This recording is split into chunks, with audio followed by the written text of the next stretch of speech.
Good evening and welcome to the Living World of Darkness. This is the scene for the New York Street Magic venue, the Mage venue in Living World of Darkness. However, you will notice that there are many of the venues of the Living World of Darkness represented here tonight. This is the culmination scene of a plot line that has crossed all of the venues and been seeded throughout New York for several months now. Things have been going on in the Mage venue. The gods have walked the streets. They have interacted with the mortals, the relievers, the dreamers. They have fought, they have argued, they have stolen, they have given. And tonight they will all kind of come together in a bit of a culmination. So we start with something that it's just kind of a feeling that tonight the world seems on edge. Life as we know it appears to be holding its breath. Decisions make us who we are. Do we fight? Do we flee? Do we taste honor? Or do we die alone and forgotten? New York is a city filled with multiple boroughs, multiple realities, and even multiple consciousnesses. Throughout those boroughs, the plains, the umbra, the tellurian, and the dreams of the mortals themselves, a low sound starts to roll from the Bronx. Its timbre is deep, its note solitary and held. The ancient horn of the Aesir, it echoes throughout reality. The players and the characters that we have assembled are going to be answering that call. It draws them ever closer towards the Bronx,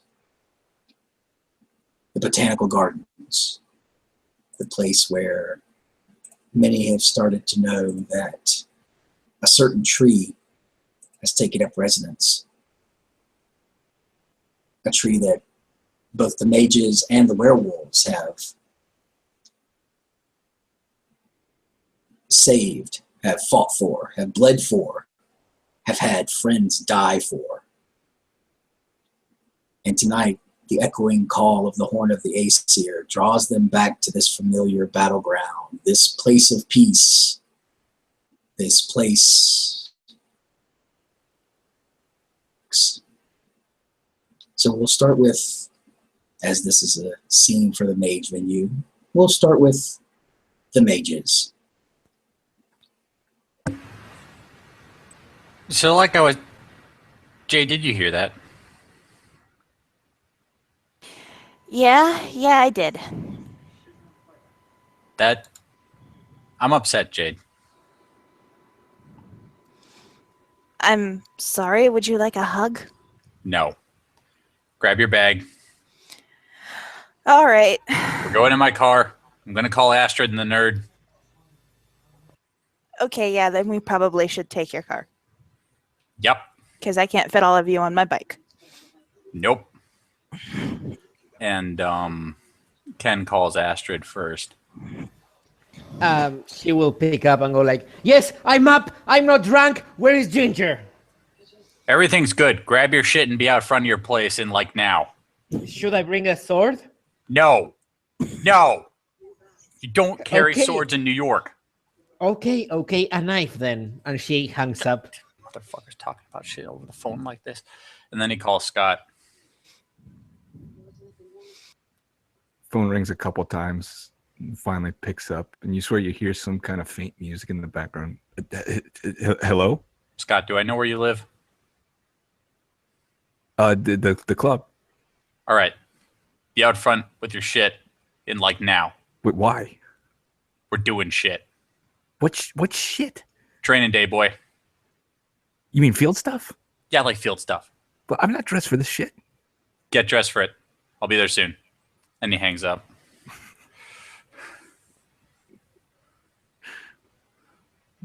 And Scott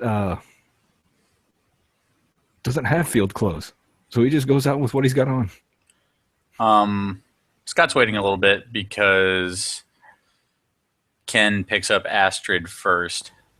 And by the time that Ken gets to Scott, they've blown through his Katy Perry collection, or at least the parts that he wanted to listen to. They moved on to Gwen Stefani now. So he sees this pink Ford Focus roll on up to the sound of, this my shit, and the rest of that song. Yeah. And that's a horrible, horrible start. Ken, next time I'm bringing the music. Because I ain't gonna holler back, girl. There's nothing wrong with this. Because I ain't gonna holler back. You can see Astrid trying to, unfurl. The problem his is fucking that's dress. not Katy Perry. That's actually someone else. But go ahead. Ooh. Oh. He worked his way to Gwen Stefani, man. Scott can see Astrid trying to undress this fucking weird dress she's wearing at the moment and kind of singing along with Ken. And then she looks at the window, looks at him, and silently she mutters, "Kill me or save me." You're not going to like my stuff much better. Fuck. Not unless you're into 70s prog rock. Hey, I like the Bangles. I heard that.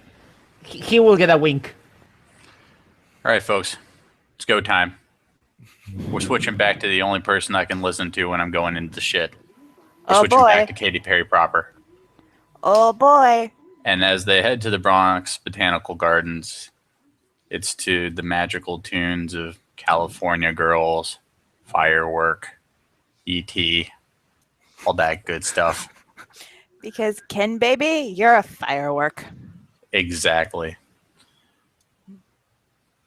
And at that, we will segue away from the powder blue Prius that's headed towards the New York Botanical Gardens, and we'll change the venue over to New York's Central Park, Scepter of the Green, where I believe a certain Get Up Fenrir has been running around like a chicken with his head cut off in the rain the last 3 days.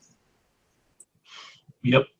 Eric is away from the sept in a clearing, stark naked, dancing in this rain amidst the tongues of lightning. And when he hears the horn, it calls to him. It brings up this passion in his deep in his stomach, and it kind of just builds up until he can't take it anymore. And so he runs to the tree that's where his pants are, folded neatly up there, and he puts them on despite them being soaked, and automatically just takes his time to ship to Lupus and starts running towards the Bronx. And as he does, he informs his pack through the pack link that's where he is heading. And I believe Chloe had mentioned backing him up. So he let her know that he will be waiting for her at the entrance in the Tellurian. Okay, and just to make this easy, we can drag the token changeling along as well. Because we can say that she was with Marco at the time. Easy enough. Not Marco, Dimitri. Yes, just to make it easy. Probably having coffee or something, because she's had a shit ton of ice cream today. And she's just going to be like, I have to go. And kind of stand up and start grabbing her stuff. I got to go to the Bronx. You're going to the Bronx. I thought you told me never to go to the Bronx. Yeah, I did. Would you like me to go too? If you want to go, I don't know what's happening. It could get weird. Okay, you're panicked, so let me just grab one thing. And it's just going to scurry off and come back with a seemingly innocuous, like, what basically looks kind of like a cosplay sword. Just good. Not questioning, going. And apparently that drags the changeling in, so look at that. Easy.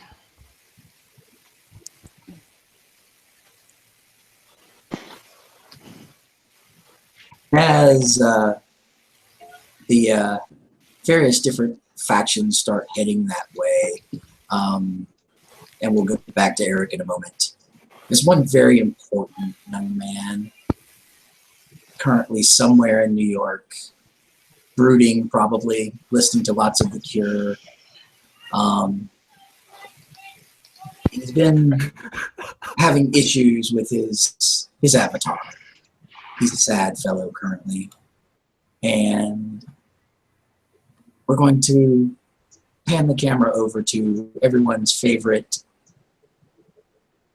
Hollow One, Mage to hate. Alaric. Alaric. Where is Alaric currently? Alaric in the middle of Ogma's glaive.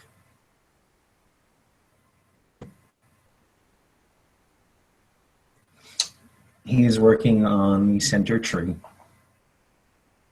his own version of fruits that he has painstakingly grafted together. Life magic.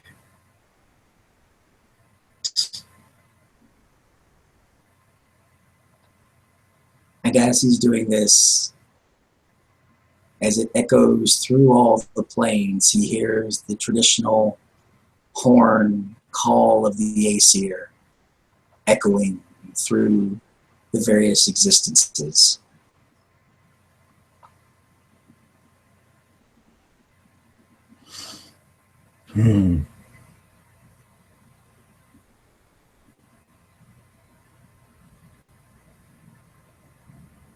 He hears a familiar voice in the back of his head. It's time, boy.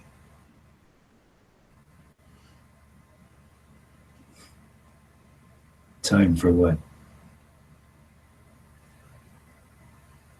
Reckoning.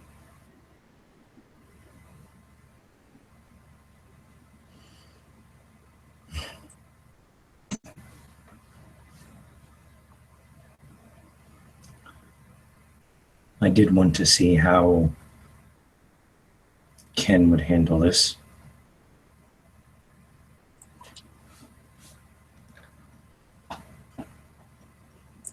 Choices have been made. They have? They have.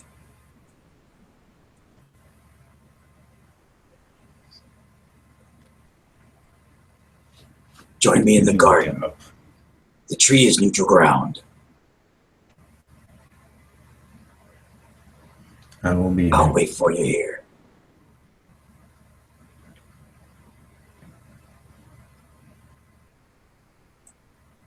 Fair enough.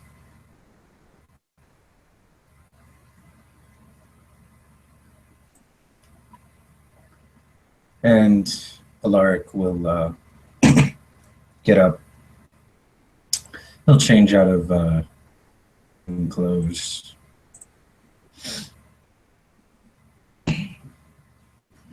Put on a pair of jeans, band shirt. Whistle over to Arcanine. Head out.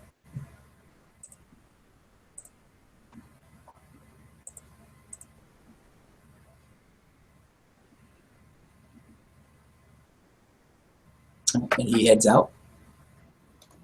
Yep. All right. As we are, the Guru, are they arriving in the Tellurian or in the Umbra? Oh, we need to go back to Eric. Eric forgot his socks at the Sept. Woof woof. Yeah, Eric doesn't like his feet to be soggy, even though the socks ain't gonna help in this kind of rain. Yeah, he stops by the Sept and grabs the socks. And And at I'm this point, he guessing- runs into a curtain cub who it's entirely up to how she roleplays this, may get involved in this scene or not. So, go ahead and convince this huge Fenrir to take you with them. Oh no, so the horn's already been, like, blown, right? At this Yes, point. yes, it has been blown. So this motherfucker is in full hispo. Her hair, like, on her hackles is entirely on end. and she looks like she's trying to find a way to get to the source of the horn. Like she looks almost frantic. Like, motherfucker, I know what that means. And he kind of just looks at her like, who are you trying to play? And he just sounds very gruff. He's like, what are you doing? Did you hear it? Of course I did. That's where I'm going. You don't think you're going to come along? I'm not going to take responsibility for the Den Father because of you.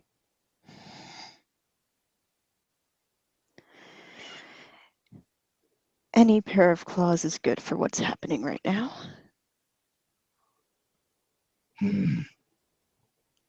Fine. But mind your death. I don't want to be taking our body back to the Sept. You better listen to the Fenrir. Yeah. You say that in character, bro? You just sneak up behind her, is like, yo. Mhm. She nods. Let me grab my socks. We'll be on the way.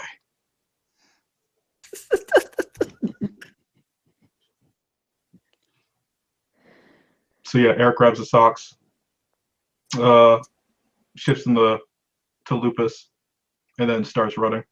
Because how many people? There's not many people out here, right? Are you in the Tellurian or are you in the Umbra? Yeah, because it's been raining like pretty seriously. Yes, it is. So I don't think very many people are out here, right? It's New York, man. There's never a time when there's not very many outside. All right, fair enough. He'll stay in Helmet. Yes, he ran back for socks, Robert. God, you need your lucky socks when you're about to go into the battle for the end of the world. Yep. God damn it. Oh yeah, I'm done. Yeah, we'll do Umbra. Sorry, it'll be quicker. All right. All right, so you're going to arrive at the Botanical Garden in the Umbra, or are you going to switch back over to the Tellurian when you get there? Switch back to the Tellurian when we get there. Okay, that's fair.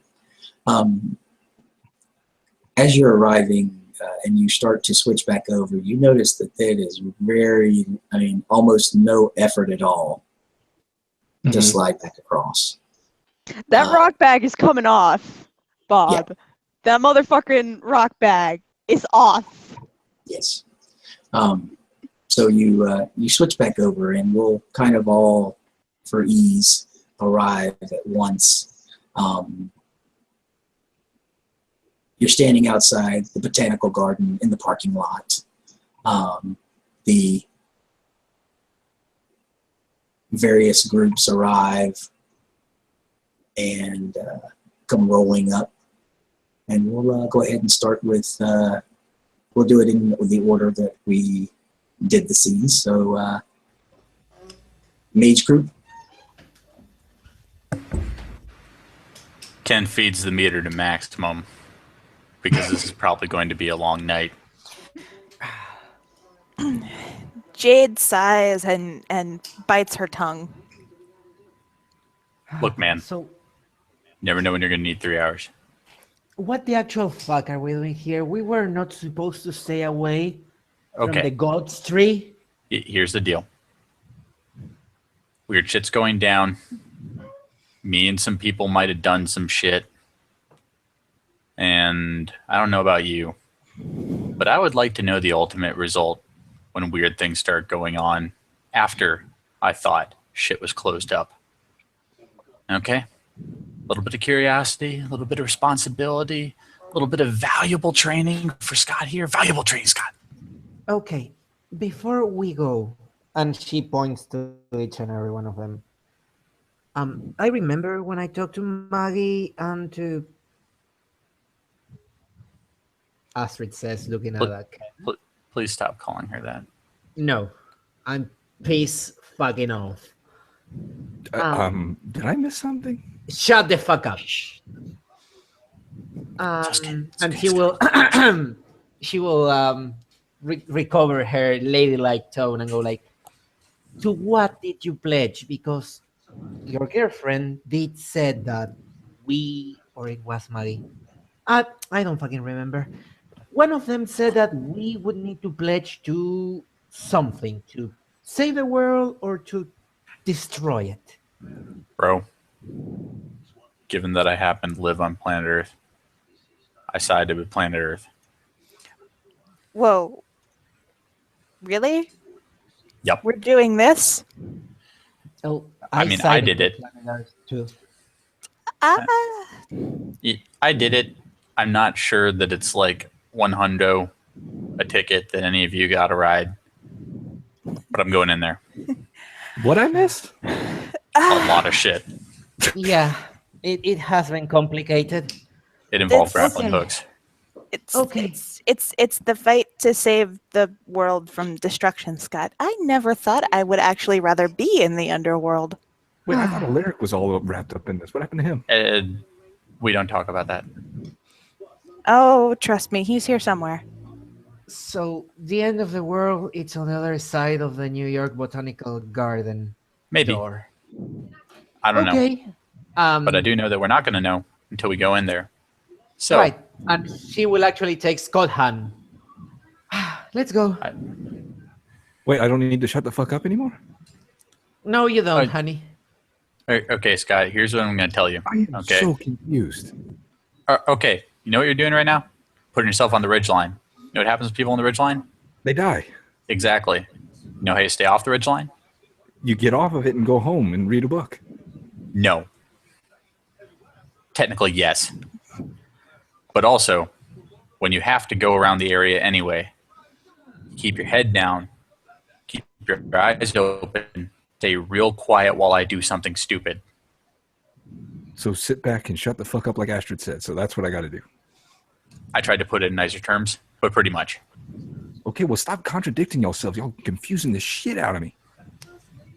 Whoa, Well. Scott got all urban there for a second. It is Tuesday. It's its own dialect. I'm going in. It's always on a fucking Tuesday, and she will start pulling Scott by the hand following Ken. Yep, Ken's headed in. Jade will bring up the rear behind the two little baby mages. Ah. All right, they've moved in, and as they start to move in, we'll move over to the Sept of the Green folks, who have been talking to each other in their heads. Yeah. Yes. Well, we can, so why not? Oh no, that mental speaking. Oh, yeah. So, yeah, evidently, they've been informing each other of what's going on. I'm going to say probably Chloe and Dimitri are going to show up, probably cab. It's probably quickest. Absolutely. And she is actually going to warn Dimitri that one of her friends is going to be there. Someone who's kind of a boss.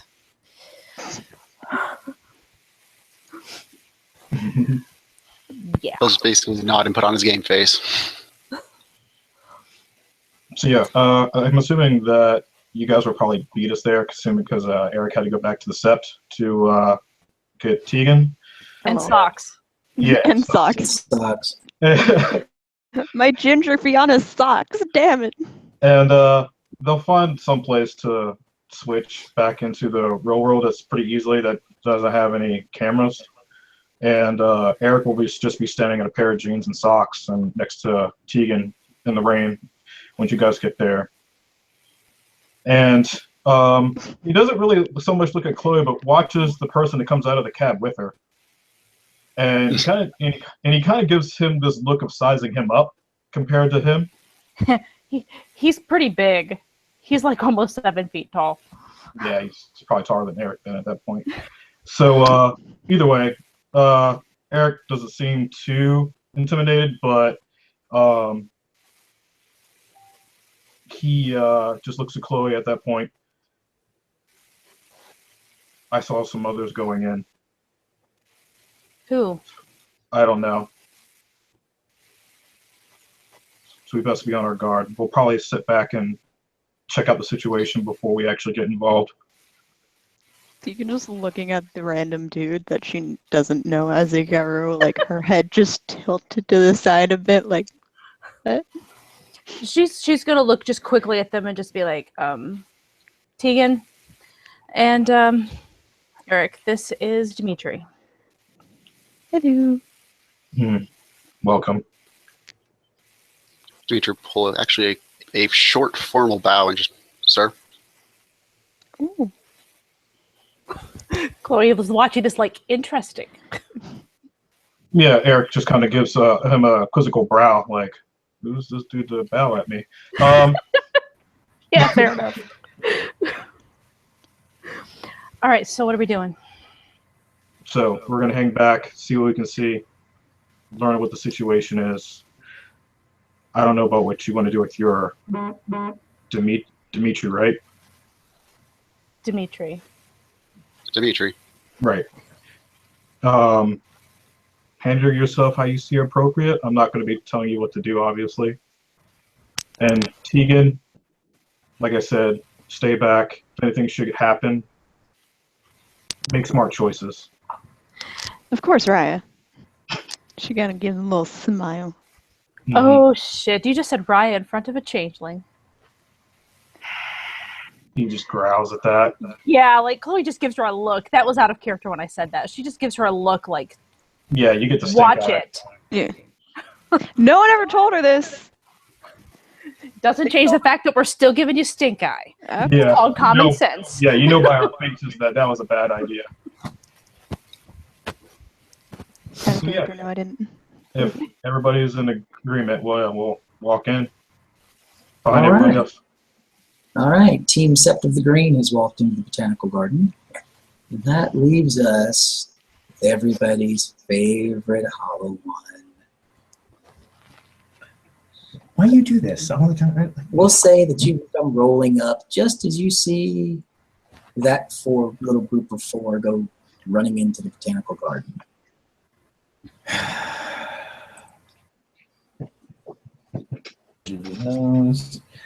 Blackout.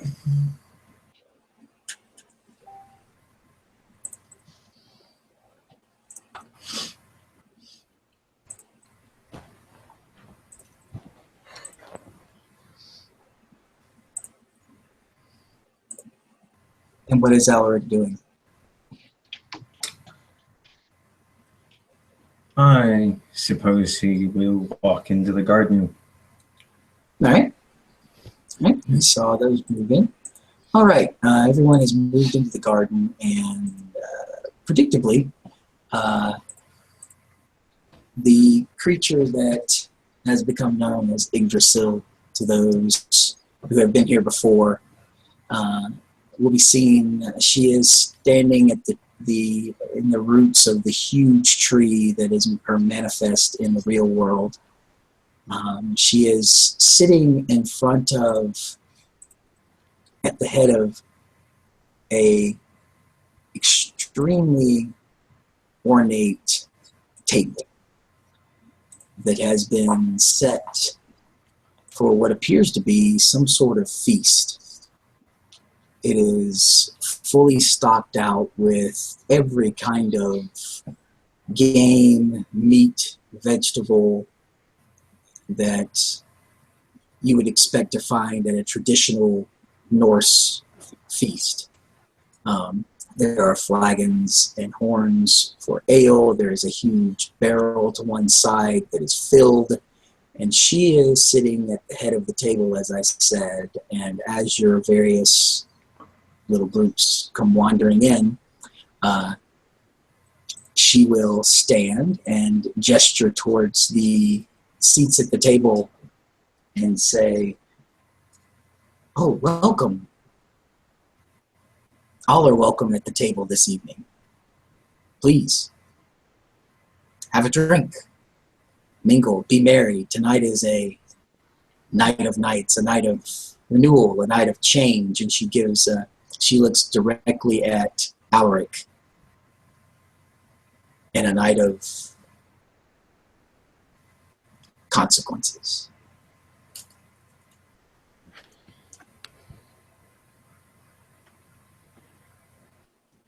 You all kind of look around and see these other people standing there.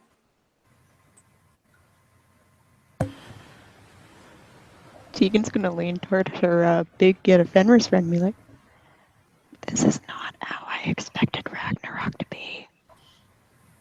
Scott's gonna lean towards Ken and say, "There's a redhead over there." Scott, I swear to fuck, now is not the time. Does he have a thing for redheads or something? Jade will step There up. is history there. No, God. I'm sorry. Consequences? Can you explain?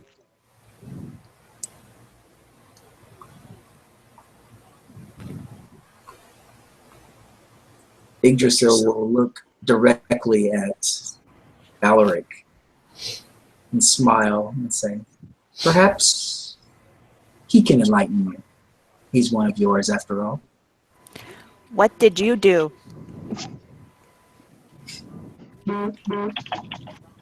He shrugs.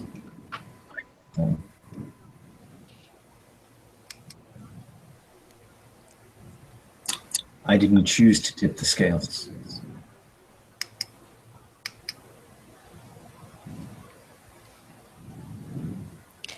Over, and he will sit down.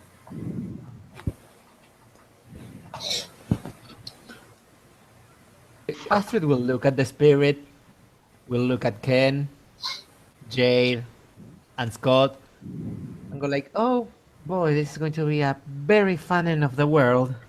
And she will start looking for seats. Jade will sigh heavily and sit down next to Alaric. Ken sits on the opposite side of the table from Hilaric. Astrid will follow Ken. Lights himself one of them cigarettes.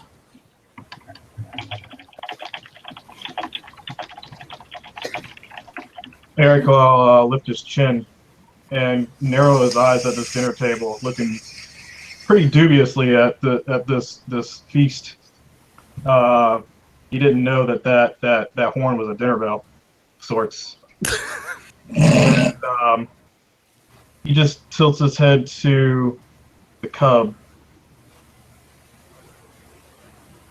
I didn't expect it either, but stay close to me. She nods at him. But as it seems like they might be spotted already, he'll give the gesture for all of them just to kind of just go ahead and walk out, out into the open and towards the table. Chloe will do so, kind of glancing back to see if Dimitri's doing the same. He's following. So I yeah, was darting as around they to look at him. approach, Eric kind of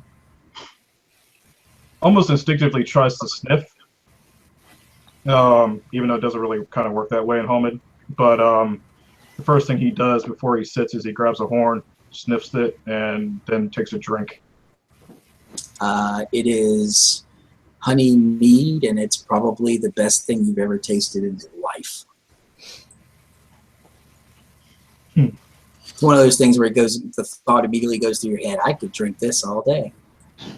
Yeah, but that's dangerous. He's going to be a responsible guru and sip for right now. And he'll actually sit across from Alaric. Chloe's going to try to catch Jade's eye to see if she recognizes her, because she totally recognizes Jade. She'll give a little wave. Yeah, Chloe will nod back and just kind of a hint of a smile. That's all she was looking for, was to see if she was recognized, because, 2 meetings months ago, right? Something like that. Yeah, so Chloe's going to go on the other side of the cub. It's probably a bit of a protective gesture. Cub sandwich. If we could put you on a leash, we would, but we can't do that. I think we probably would at this point, yeah. Are you saying that in character? No. Like, no, damn if you did. no. Rude. Ken just kind of glances at this rather large individual that is sat down next to him now. Yep. The baby mage is on his other side. Eric actually Astrid looks. is looking at the food. Jay just kind of shrugs at Ken, like, "Yeah, you could have sat over here, but no." Yep. Why the party's over here? Who are you all, anyways? Funny, I was just wondering the same thing. It's true. I don't think I got your name the last time we were last time I saw you.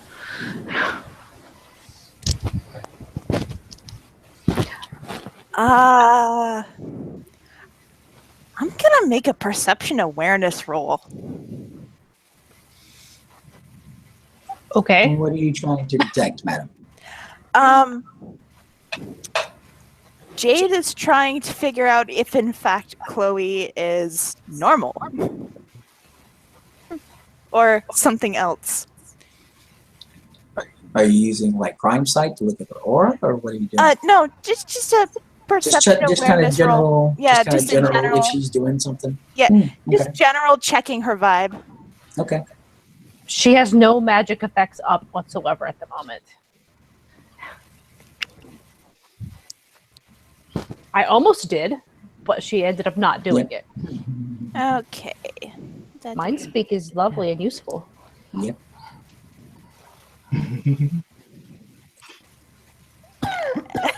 And that's only one success. So, I'm just gonna. You feel a little weirdness just because of the rage. What's Chloe's rage? 4. Yeah, there's a definite weirdness about Chloe. Also, it's a gibbous moon. Yeah, so there's definitely a weirdness about Chloe, and she almost gives you an aggressive vibe.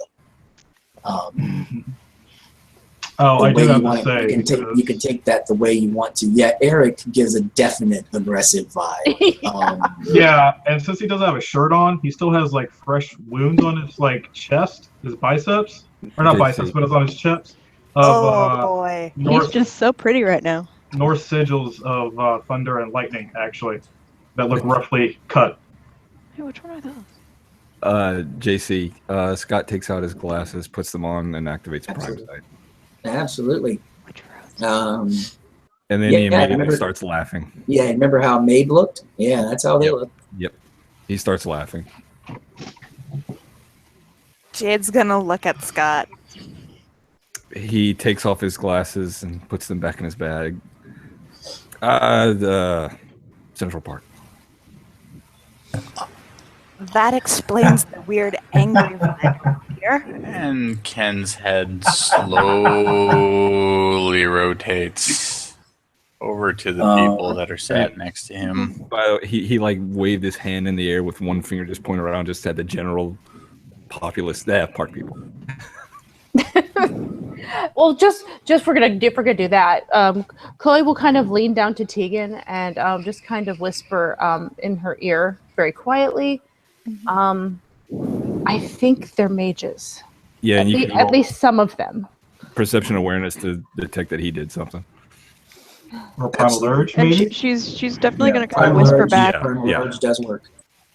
Is Dimitri anything? What hunches come in? I can't hear you. Can you type it on the side? Sorry. Yeah, sure. Not really.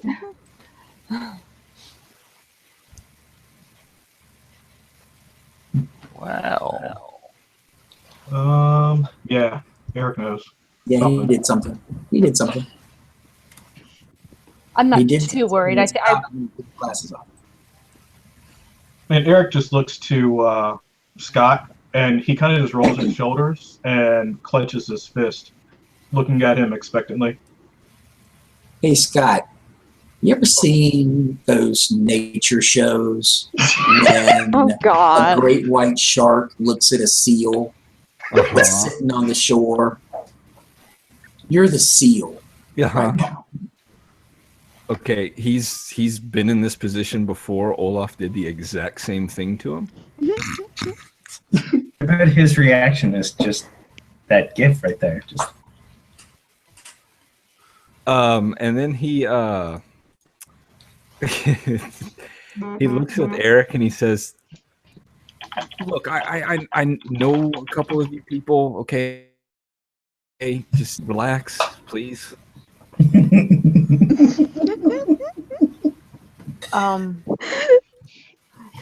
Chloe's just watching this like she's going, I feel pretty relaxed at the moment, actually. Eric just lifts the horn to Scott and gives him kind of a toast and then takes another drink. He's gonna kind of whisper to Eric. Olaf told me I couldn't drink, but I feel like this is a situation that I kind of have to. No. Okay. Just making sure. It's fucking Ragnarok, guys. Wow. Oh, by the way, did the other one who's not a park person, what did I get off of him when I activated Prime Sight? Oh, has Scott seen a changeling before? Never. Oh, well then you see something extremely odd when you look at Well, you Dimitri. see he's big and And blue. you see that he's big and he's blue. Oh, he sees my famey. He Yeah, he's does, 8 feet which- tall. 9 feet tall and blue. And go He's a ahead and big describe boy. that for me. When he beholds that, that'll get him to grab a horn and take a drink. Astrid is just looking at everyone and looking at the horn, and she just leans towards Ken and go like, I suppose these people didn't watch like Pan's Labyrinth or know something about Greek mythology. Bro, Did you say that out loud? No, she's whispering to Okay. Ken. Dimitri. Okay. I'm whispering to Dimitri on the side. guys, let them do them, and you do you, and we all wait to see how this plays out while I light another cigarette. Okay, and if you call me bro once more, I will stab you. And she starts drinking. Why gotta be like that? And I thought I was violent OOC. Haha. Eric pipes up after all this stuff, and he kind of looks at the table, and he looks at the other people across the way, and he looks at Ken, and he's like, so we don't refer to everybody as you people all night. Who are you? What's your names? I'd like to know who I'm going to have dinner with, at least. Fair enough. Ken. Scott. Astrid. Call me Valentine.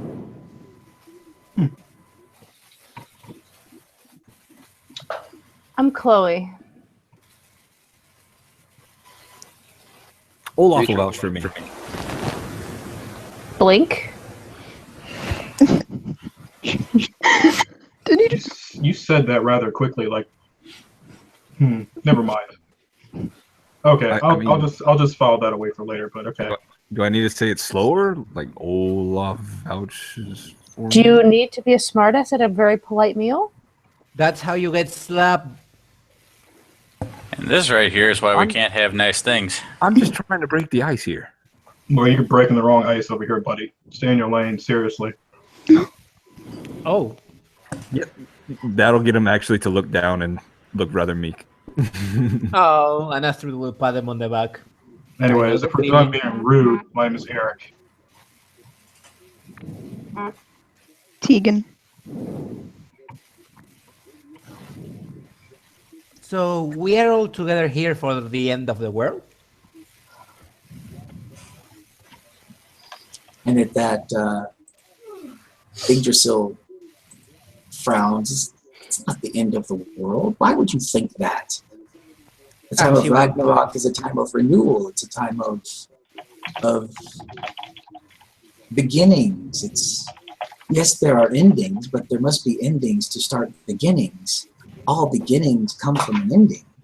So consequences and things. And she kind of looks at Alaric for a moment, and that's almost, she gets a little, you can tell there's a little bit of sadness in her eyes for a moment. And just as she does, a very short woman comes walking in. When I say short, I mean about 4 foot tall. She spoke to you. She looks around for a moment. And you see her kind of, and she, with the hand that's got the cigarette, she kind of points at Alaric and kind of gives almost the naughty boy thing as he shakes. She shakes her fingers and gives him a wink, and then you see her walk back Alaric out. Alaric will just kind of shrug at her. And, Alaric knows that she's one of his avatar's folks. So the man is probably close by, if not right behind him. And actually, at this point, he can actually feel his avatar close by.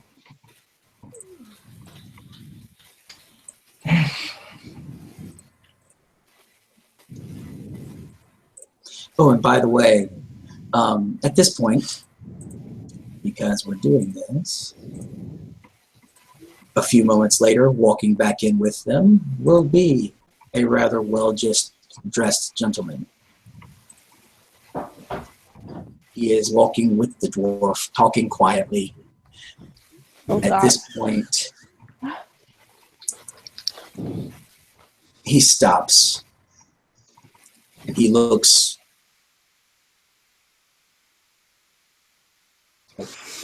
arranged, and you see a rather aristocratic eyebrow raise over the sunglasses that he's wearing across the gathering. His eyes land on Alaric. And Alaric, that whole avatar conflict thing you've been having, Yep. is gone. Alaric's horn will raise, and he'll nod. And the gentleman will walk up to the other end of the table. And he'll nod slightly towards the tree spirit, who will return the nod. And then he'll walk around the side of the table where Alaric is sitting. And he'll place both of his hands on Alaric's shoulders, almost in a fatherly type gesture. And he'll fix Eric with a look. That eyebrow will raise again. Yeah, Eric watches this, and because he doesn't really know who this is, does like, can I do like perception from urge or something to? Oh, don't worry, you're about to get it, brother. Oh, okay. As you feel, Eric,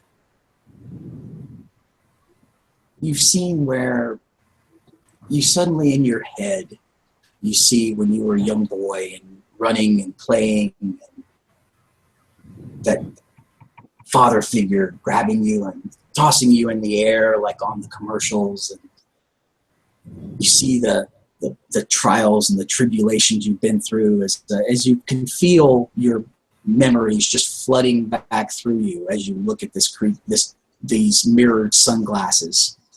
Mm-hmm. And after a moment, he reaches up and he pulls the mirrored sunglasses off, and you look deeply into those blue crystal depths, and you just know. Standing in front of you is Fenrir. And you can see his mouth twitch a little bit and slide into a very decidedly wolfish grin. Alaric, at this point, will take a sip from his horn again. And as he does, Eric will see a wink as a silver charm falls out of the arm of his jacket to dangle at his wrist.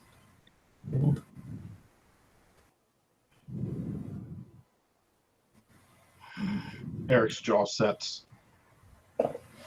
And he slams the horn on the table, probably spilling some of the mead. And he kicks the chair from under him, stands up, and he looks as if something just roused him. Like he's ready to fight. His hands clench and his shoulders just kind of raised as if he was in lupus. And his hackles were raised, and you just see him finally take a knee, and he goes and he doesn't even go all the way to the ground, but he tries to go as low as he can, and he doesn't look up. Like he looked like he just fucked up, much like Scott did earlier. And he's not trying to look weak, but he's definitely trying to show deference. But not in the typical Garo way, because none of these people are Garo other than the few that are with him. So everybody just saw the biggest motherfucker in the room do that. What you think? Chloe's watching this super close because she's not sure if she should be following suit. Astrid, for her side, will retreat her chair and she will grab the points of her dress and do a small curtsy, because if the biggest motherfucker in the room did that, I don't want to piss off this guy.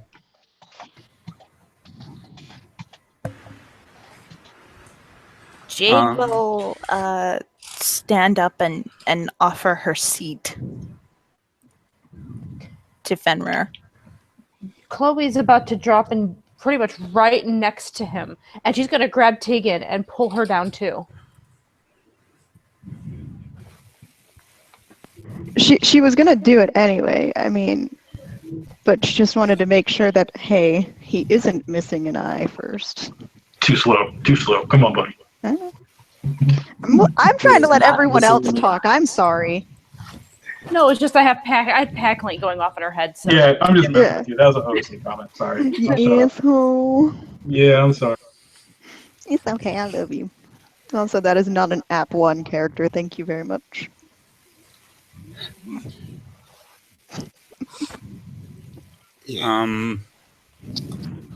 Does Ken have any recognition of who this individual is in the way that Scoffguard did or anything like that? Don't think Ken has any ties to Fenris or Wolves or Fenrir, does he? Not that I can go of, unless you count that one thing. Scott met him once via sharing Alaric's headspace once, I believe. Yes, Scott did. Absolutely. Can I use Mindspeak to hook into Dimitri's brain, assuming he lets me? Wow, you ain't gonna sure get me in on the action? It's up to him. I can only do one, unfortunately, and I already grabbed you. It's okay. Yeah, no, cool. I grabbed you, but I can't grab him so easily because you're a cub. You'll listen. Mm-hmm. So he's just gonna be like, she just wants to get in there and just tell him, that's Fenrir. There's definitely going to be the mental ... You mean the giant wolf that eats the sun? Just a mental shrug is what you get back. And meanwhile, anybody who wants to roll to know that magic just went off, go for it. I don't care. Yeah. Scott will... what is that? Primal Urge. Fuck, I don't have any of that. You Scott can will still tap... still perception, I think. Scott will tap Ken on the shoulder. Oh shit, I can't roll anything right now.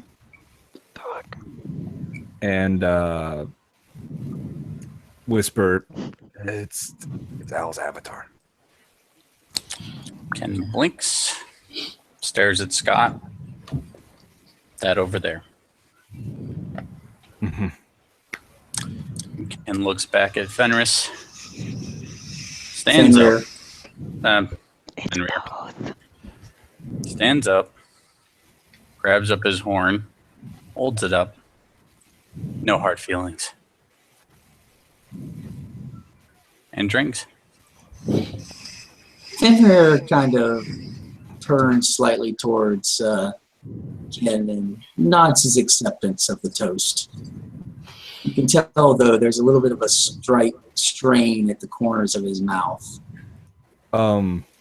Scott will also raise his horn in a toast, and then in Old Norse say, I have no idea what's going on, and then drink. And he will return at Old Norse. And why would you? And Eric, you understood that. I'm sorry, say that again? You understood. They were speaking a language that you've never heard before. but for some reason you understood every word of it.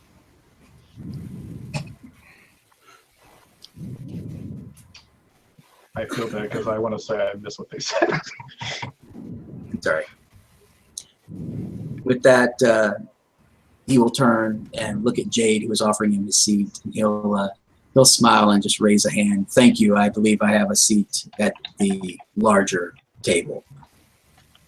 And he'll gesture. He'll actually grab Jade's seat and pull it back for her to have her seat. She'll nod and thank him. And he'll push it back in and then look over at Eric. Rise, warriors. There's drinking to be done. Happy to follow orders. She stands up. Looks grateful at this man, though not meeting his eyes. Yeah, Eric stands, gives him a strong nod, and looks him in the nose, and because he's not gonna make that mistake again. And he just Also, quietly. apparently, I got 2 successes for the perception primal urge. Yeah, you know that magic went off. Yeah. Okay. And you see him smile. And he starts to turn, and then you see his face go dead. His eyes kind of dull as he catches sight of someone approaching. There are 2 options.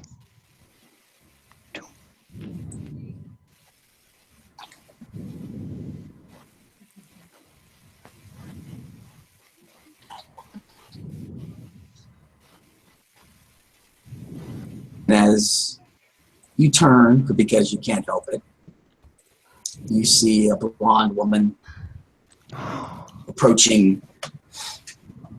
She's kind of almost girlishly skipping. She's extremely happy. That is easily apparent on her face. Out of character, would you describe this hair like gold? I would. She smiles broadly and approaches the gathering. She stops at the head of the table, grabs the edges of her skirt, and curtsies slightly towards the front. You see, again, the tree spirit nod her acceptance.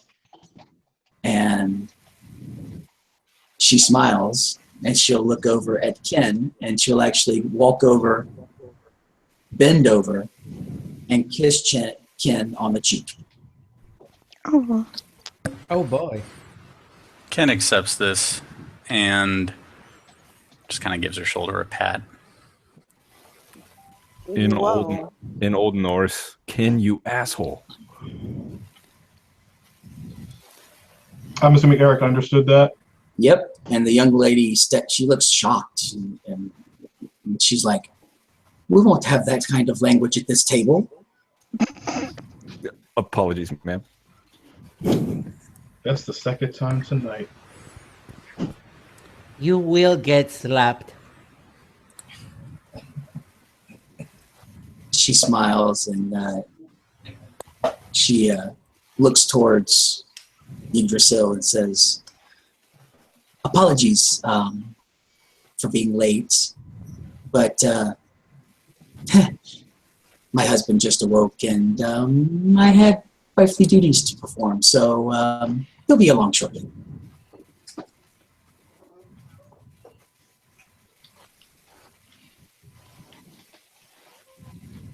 And when she says that, her eyes kind of trail across the rear and land on Alaric, and there's a definite look of defiant victory on her face. He'll shrug. Oh, for some reason, the name Alaric just kind of like pelts him in the back of the head as he remembers a certain conversation with Olaf about this guy. And yeah, that he is very tall and reed-like, very meek-looking. Jade almost immediately looks rather defensive.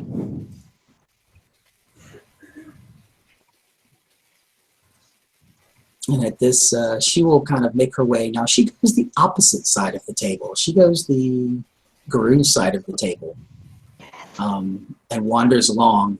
And you almost see her, as she's wandering, she trails a finger across Eric's shoulders as she passes him.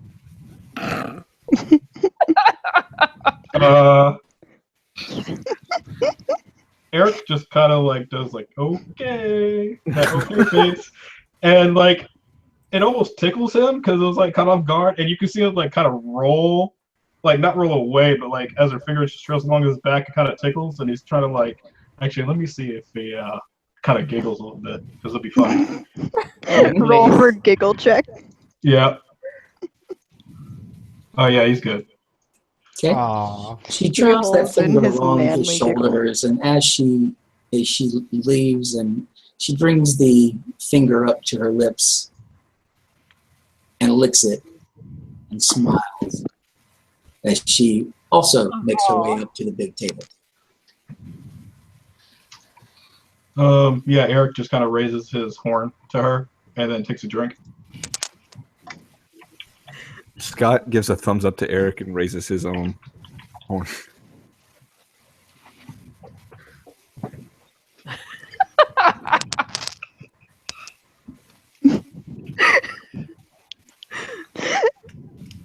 Trying to break that ice. Yeah, Eric will just raise his glass to him as well. Like you have good taste silently.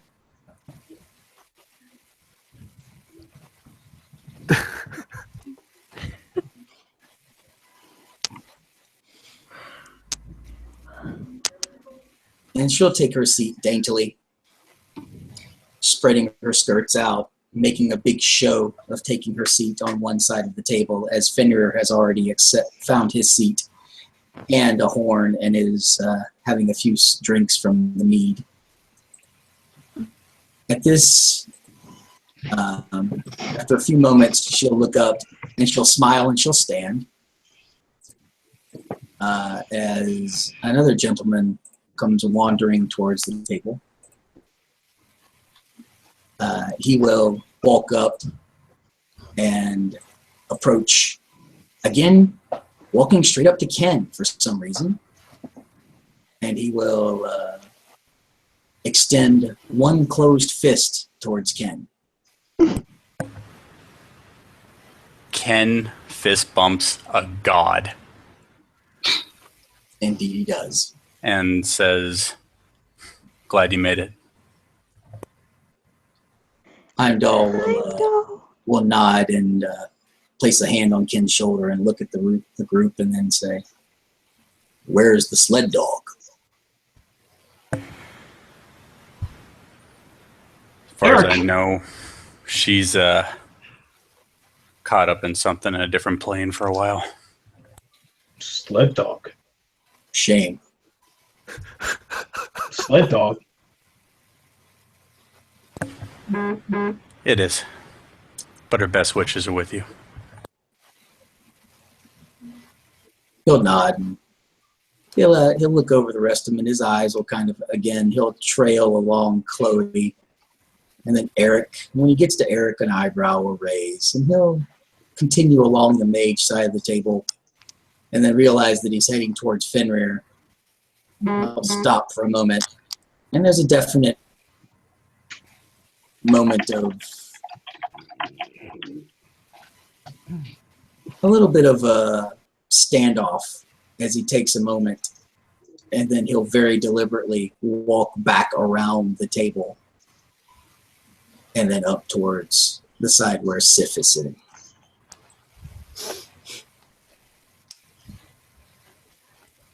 When his eyes kind of apparently hit her in a semi-specific way, she will bow her head, showing respect.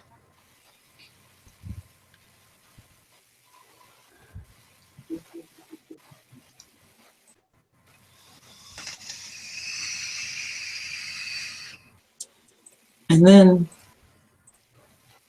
kind of tottering along,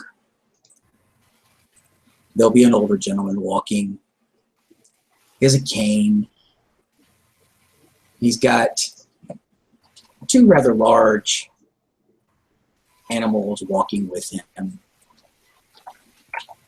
He has a raven perched on one shoulder as he walks.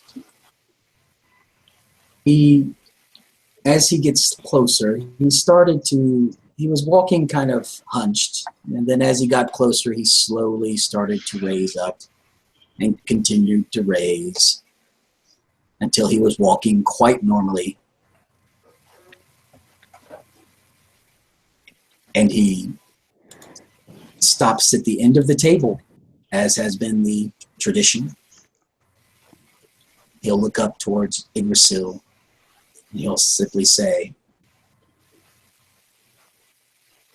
"Thank you, madam, for setting my table.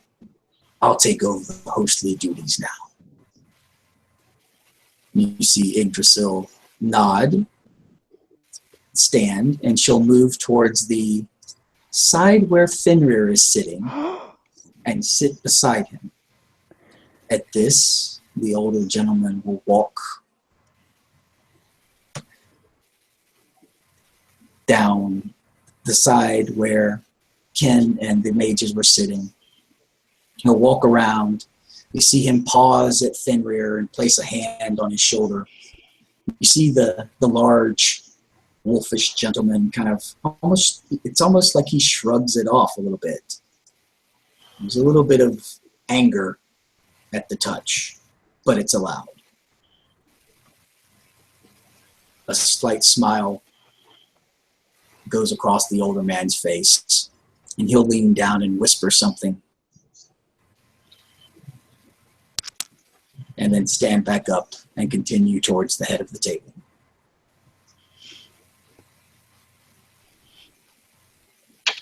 As this happens, like Eric brings a hand like up to his mouth, and he carefully places like the knuckle of his thumb, and he starts to clench down on his thumb, with his teeth, and he's breathing kind of hard, and he kind of tilts his head a little bit and tries to, like, out of the corner of his eye, look at Fenrir. Fenrir has turned his head and is looking towards the head of the table, where the gentleman with the eye patch is standing now. The large quadrupeds, both of the Guru will immediately see, are extremely large wolves. And the raven will perch. Yes, there are two. No, both of the Garu. Well, I'm sorry, all of the Guru. Fight me. And the raven will perch on the back of the chair that is the head of the table. And the gentleman will sit. As he sits, the rest of the people at the head table will also sit.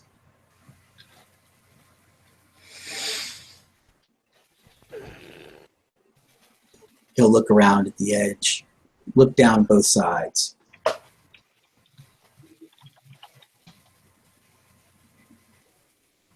This evening,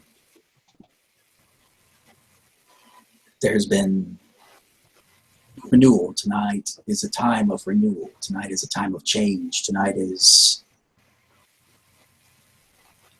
Ragnarok.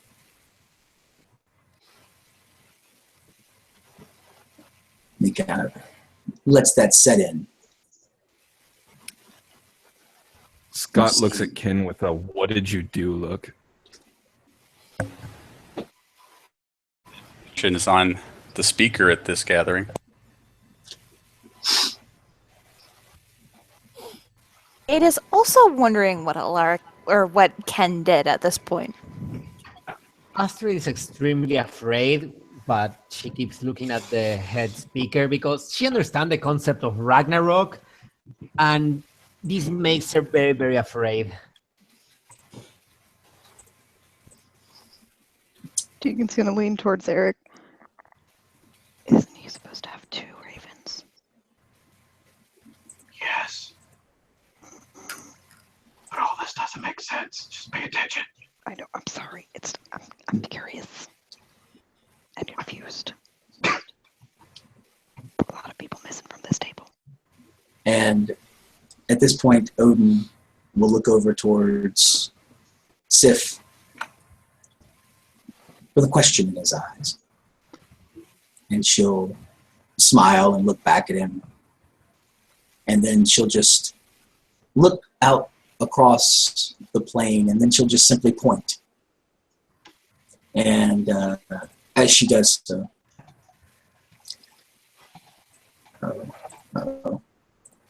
as she does so,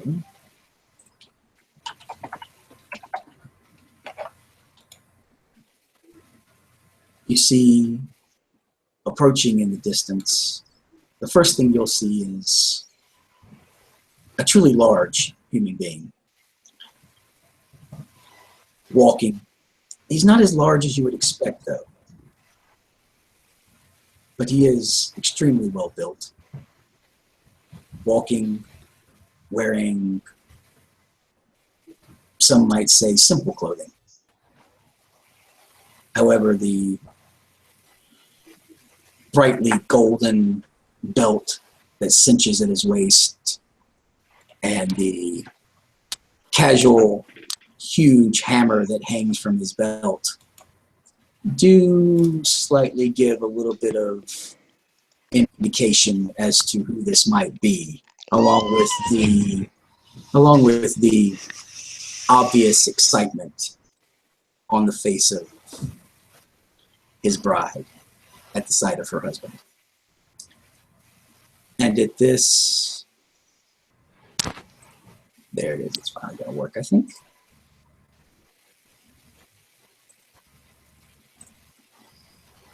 And if you don't like my picture of him, bite me. Nom nom nom. There he comes.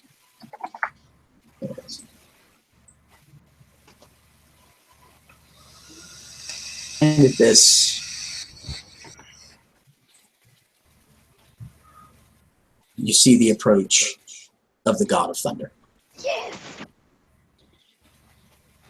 He walks up, stops at the edge of the table, and strangely, almost identically to the way Eric showed deference to Fenrir, he will drop to one knee at the sight of his father, who is sitting at the head of this table, and lower his head.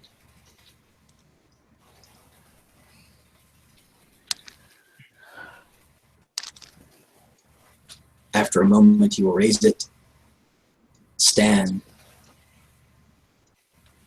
Father, I request a seat at your table.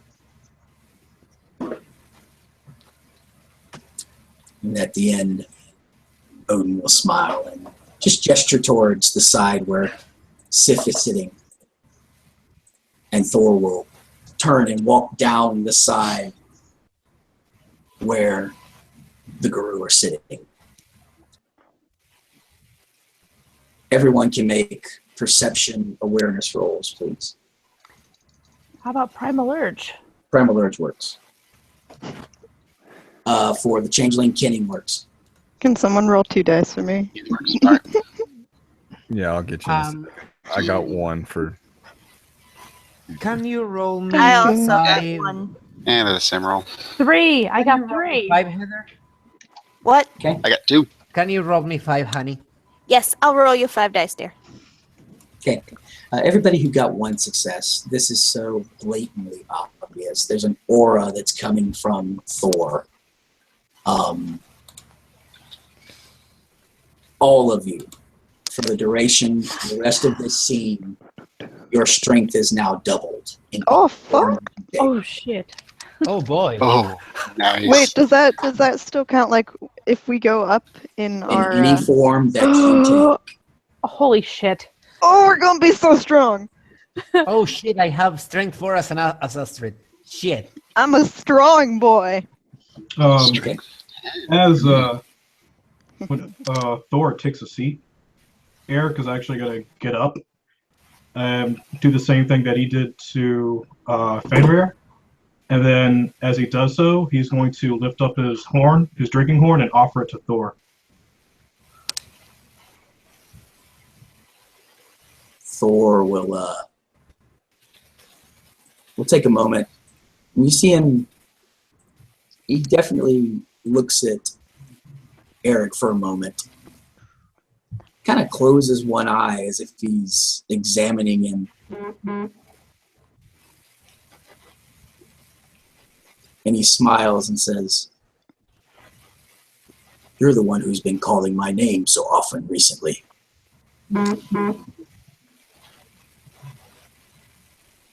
Yes, I have. I have been waiting for a storm such as this. And when it came, it called to me and I called back. And when I heard the drums of Ragnarok, I thought you were fighting. So I wanted to make sure that I was out there fighting with you, even though I couldn't be on the battlefield as you were. He smiles. "The battle is not fought yet, warrior. You may yet have your chance." And he'll kind of give Fenrir the side eye.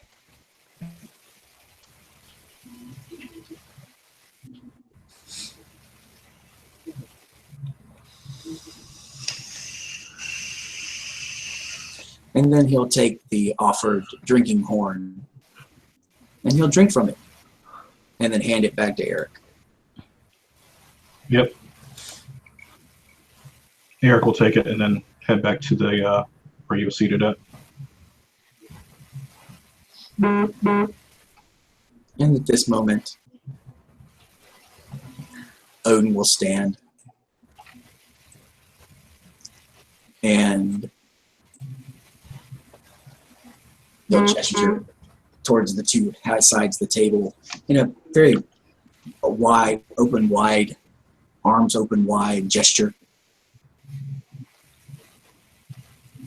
This battle has been fought on many battlefields.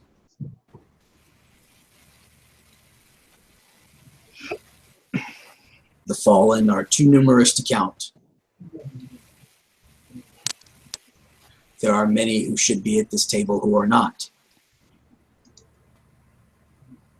And he grabs his drinking horn and raises it. To the honored dead. Raise her horn. Raising Raise the his horn. horn. Pick a Reason. horn up, raise it. Jan will Eric. raise hers as well. Eric will stand and raise his. Raise his.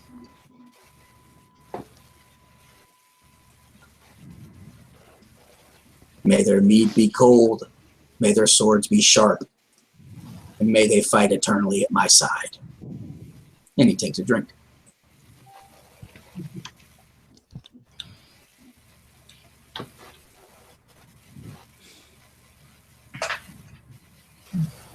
And after everyone drinks, he will place the mead back, his tankard back on the table, and he will look towards Fenrir, who will stand.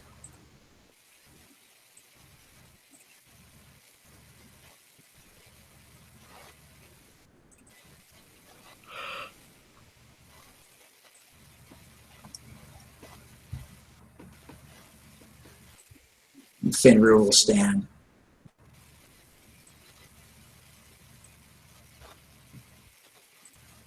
And he will look towards the center of the table. He will pick up his mead.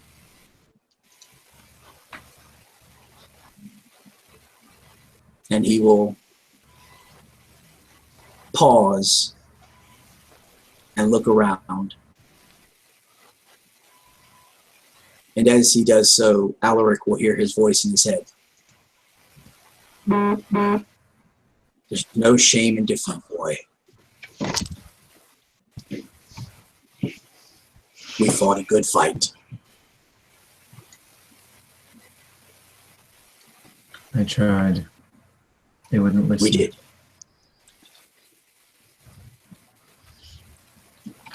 And now is the time of consequences.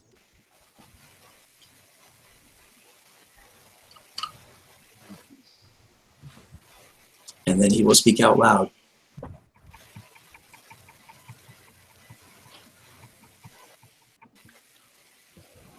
Chaos is the stuff of dreams. It is the stuff of magic. It is the stuff of our world. When Ragnarok comes, there are two choices: order or chaos. In this iteration of Ragnarok, chaos submits to order.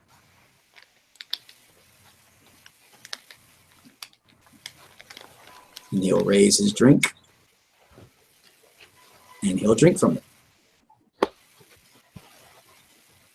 And then he'll sit back down. After he sits down for a few moments, then you will see Sif stand. And she'll pick up her drinking horn and will gesture towards Fenrir. Order is also the stuff of this world. It brings light, harmony, love, friendship into this world.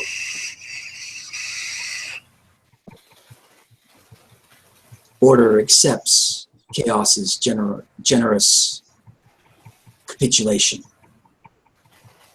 And the next age shall be ruled by order. And she raises her horn. Astrid will raise her.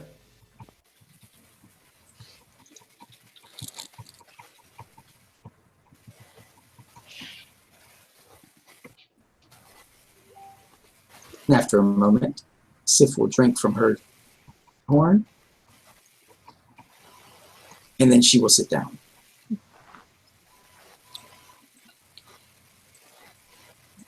And Odin will again stand.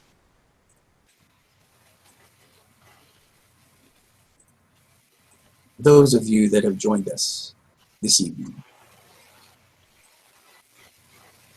you have been privileged to see something that not all get to see. A transition, a renewal, a rebirth that many generations have wished, have guessed, and have hoped might never exist.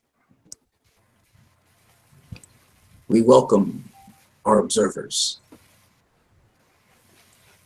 and we drink to you. And with that, everyone at the head table rises and raises their drinks towards the other table.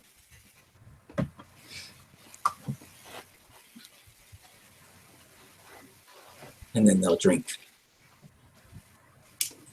And with that,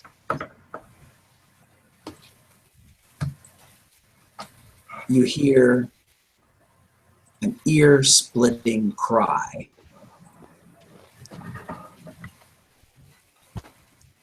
Come from the direction of the harbor.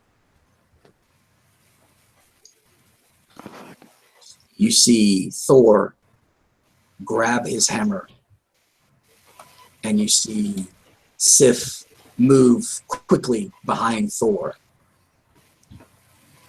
You see Fenrir turn and growl towards the sound.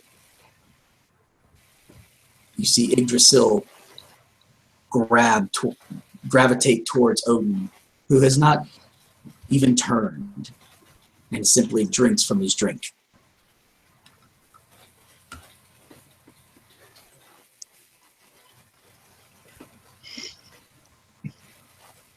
Reactions? Eric again slams his horn on the table. He stands and looks at the assembled gods. In a terse voice, he yells, "Just because you're gods doesn't mean you get to have all the fun." And he will spend a point of rage, and he'll shift into Krenos. and he too will don an iron hammer. Oh shit, we shipped him now? Okay. No, he's shifting. You don't have to do anything. Astrid will duck under the table with Scott, and she will activate her arcane. She will stop suppressing her arcane 2 mentally, finally, for once in her life. And she will try her best to blend with everything around her that is non-lethal. Ken thought he'd seen a lot of shit in his life. I mean, not that long ago, dude just tried to road warrior his ass with little grappling hooks. Fancy that. And then he sees Big Fluffy. This is the first time he's ever truly been in the room with the proverbial elephant. It is shocking enough for him to kick off from his chair and jump a few paces back, screaming. Alaric will mirror Odin and take a drink from his horn, look over to Ken, and mouth the words, "Have fun." Chloe's going to stand. She's not shifting yet, but she's quite prepared to do so. She's very much watching very closely. I think Deegan, she'll kind of start shifting, not going full, just like letting her nails get longer and her teeth get sharper. Jade rises to her feet and takes a protective stance toward the other mages. Dimitri's gonna actually stand with a fair start and just kind of stare at the giant furry thing as he spends a point of willpower and glamour. Oh God, you did not. Oh. Alrighty. So you want to explain what happens when you do that, bit? He's calling the weird. Well, I understood that, but I just wanted you to explain what other people saw when you did something. So basically, Dimitri's form kind of blurs and changes as he turns into this 9-foot tall, fully armored giant, essentially. Jotun. As his sword turns from this mundane cosplay-like blade to an actual bastard sword.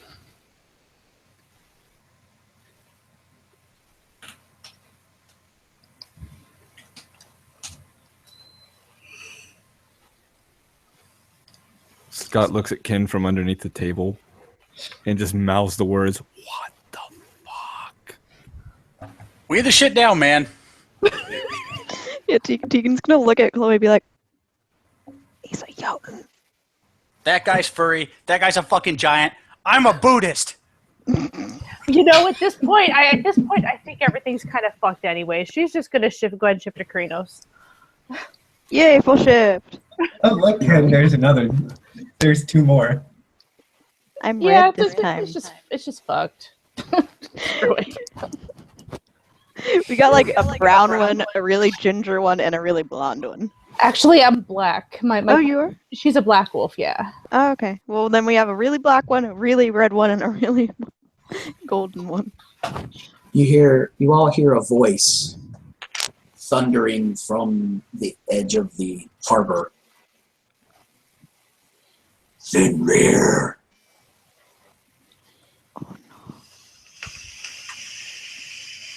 You have betrayed chaos. Oh. I am chaos. For your betrayal, return to your prison. And with that, you see a collar made of steel and fire appear around Fenrir's throat that he reaches up and tries to grab. And you see manacles appear on his wrists. And he starts to howl loudly in pain. Alaric. Snuggums. Eric's going to take a point of rage. Okay. Alaric, you feel fire at your wrists and fire around your throat. Those looking at Alaric see flames around his wrist and around his throat. Alaric, you now have primal marks of those types. Please note it on your character sheet. I will do so. Mhm. Can And I you try to see- go over and take those off of Fenrir? Oh my Huh? God! Please try. You look towards Fenrir, and you see him fade from sight Oh, he's going full wolf, bitch. as he disappears. And Alaric, who can hear him howling and screaming in his head, hears just one phrase. Not the river again.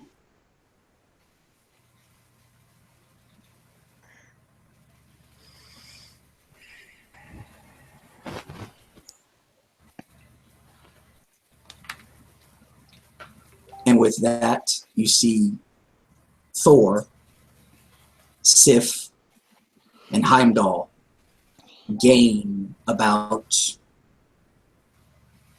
60 feet in height in a blink.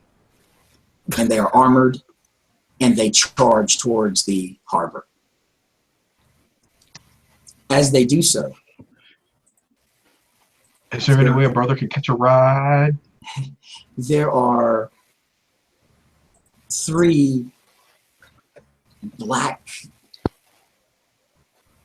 inky entities that kind of just start to coalesce around Odin. And after a moment, they start to take on a serpentine type shape. And one starts to strike. Let's roll initiative, folks. Hey, someone want to roll me a dice? Tried to get my dice to come up. I know, it's not even showing up on my thing. You're a good Okay. one. Literally, all I have is screen share and I'll chat. get you. I'm got a 3. I'll put that in the chat and then I'll roll yours. Okay. I did good. I'm so proud of my die today.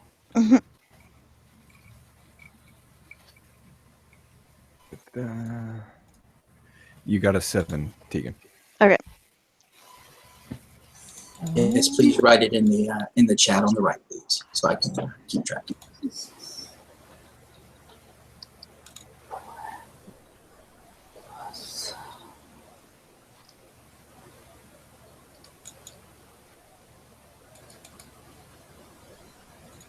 Eric, what's your strength at right now? Many. 16.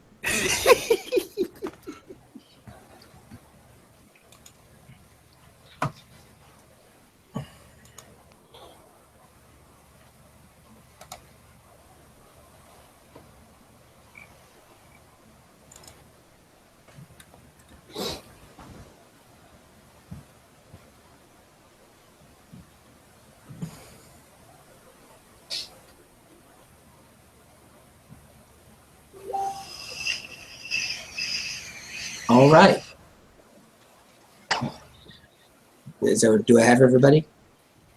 Let's see, I don't see it. Okay, there's Ken and Scott. Okay. Oh, sorry, I forgot to add my dex and wits, right? Yeah, you might want to do that, buddy. God, don't you Oh, think wait, rude? fuck, it's wits. Oh, same thing, never mind. There we go, 8. Damn. All right, Eric. There's a huge shadowy snake thing striking at Odin right in front of you. Just right in front of me? Pretty close. Okay. Eric's gonna spend 2 rage, and he's gonna run over there and hit it with his hammer. Oh, Right. but wait. Oh, be careful. Sorry. Troll skin. I'm sorry. Spend a gnosis for that. Okay. All right. Go ahead and make your roll.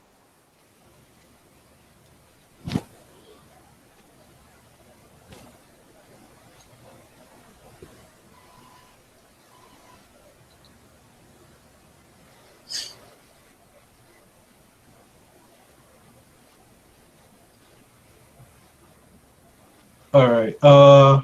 Wait, is it tip 5, right? Yes, with a hammer. Mm-hmm. So Eric has 17 soak right now, and instead of moving, he's going to throw his hammer. All right. Check it.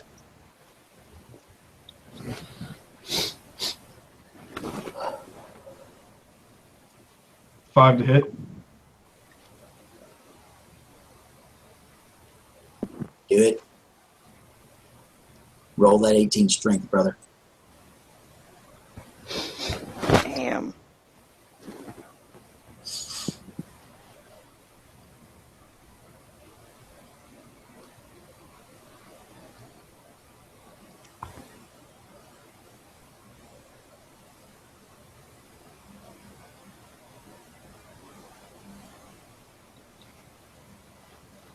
Which gas you got?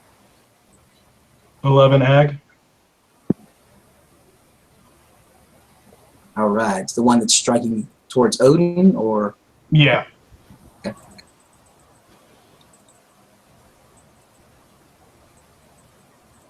How many did you do? 11?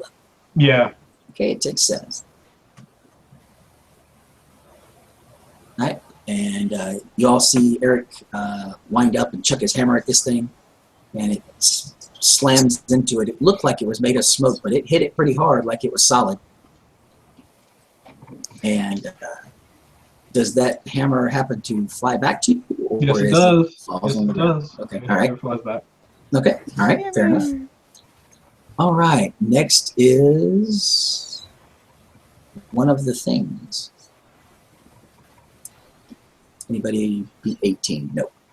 Okay, all right, so you see this thing strike at Odin.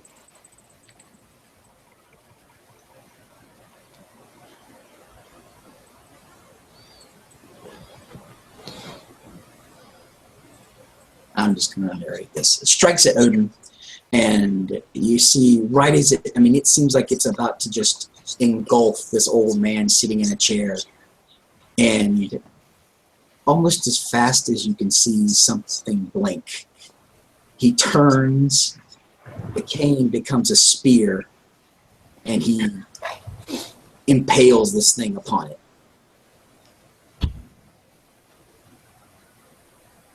And you see it turn to shadowy nothingness.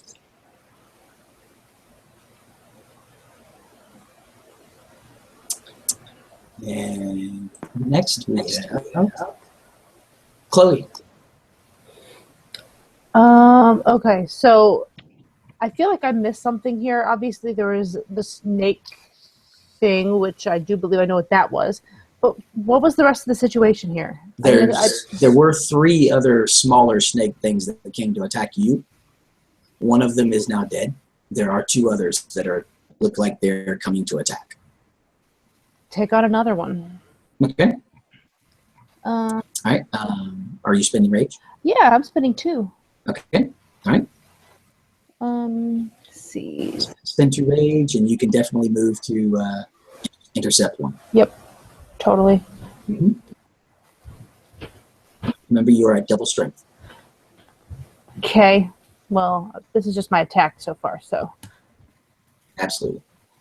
1, 2, 3, 4, 5. So, holy crap. My attack would have been, yeah, with this form it'd be claws. Okay. So, God, I don't even know where strength is at the moment. I don't use this form usually. Holy crap, 16. No, that's not right. 12. What's her strength? No, yeah. 12, and then with strength plus what for claws? Anyone remember? Plus 2. 2. Plus 2. Okay, so 14 plus 4, 18. Let's pray for How's not it a feel lot to of be in luck. a room, Chloe? 18 dice? 18 dice. Derp.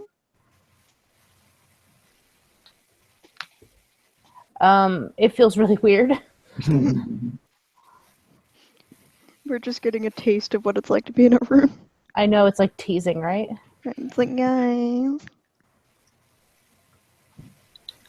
My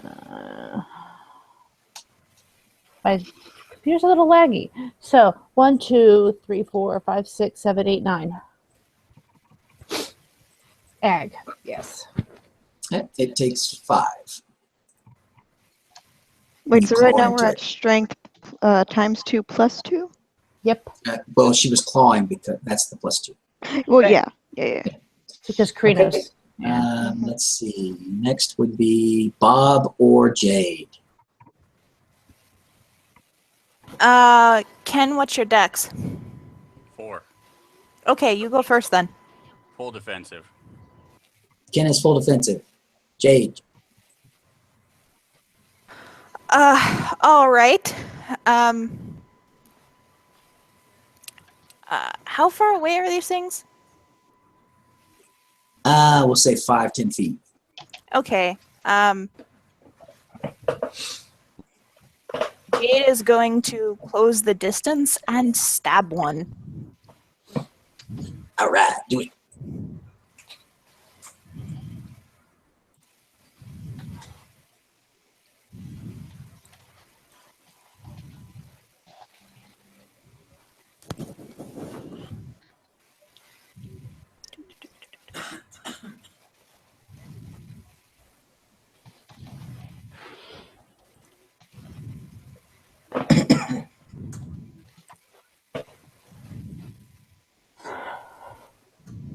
Okay. And whoa. That's 1 success. It's a lot of 4s. Yeah. All right. Double strength. Anything Double. special about the knife? No, it's just a knife. Okay.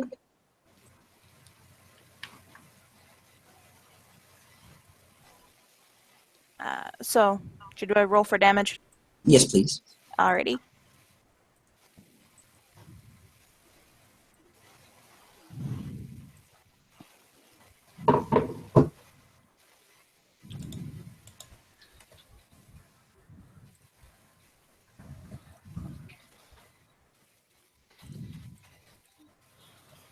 And that is 4. Lethal. And it soaks. You feel the knife go in, but it comes back out, and all you see is blackness. Ew. Wonderful. Okay. Let's see. That was da and da. So it's either me or Alaric. So we will go with Alaric because PC. I'm trying to do something really quick. Yes, you are. So everyone looks at Alaric as you're fighting, and you see him start to change. Facebook isn't loading for me. He starts to grow. Those of you who are in Krenos, he's starting to rise towards your size. He's going full Fenrir.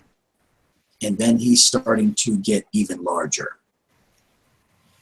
You see the flames that are at his throat and at his wrists turn to what can only be described as molten lava. And you see chains of fire hang from each wrist and his neck.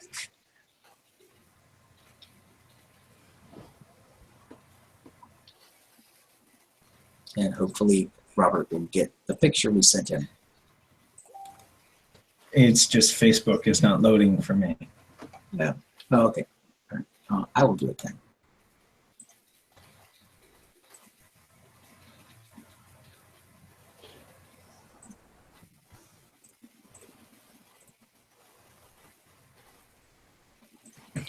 Beat you to it. You all see. Oh, nope. It doesn't like that picture. Damn it, Shelby. I got it up. All right. And do you all see what you see in Shelby's overlay? You see this huge, half-molten, surrounded by chains, Krenos werewolf where Alaric used to be. Alric, it's your turn. You now have not only double strength, but you have Krynos werewolf stats.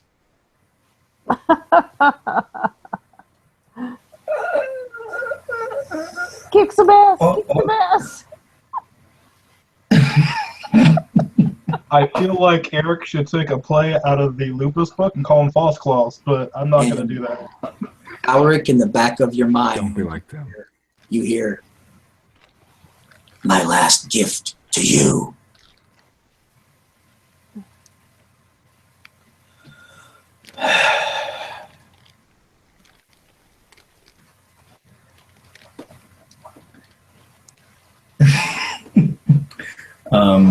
He's just gonna chuckle back.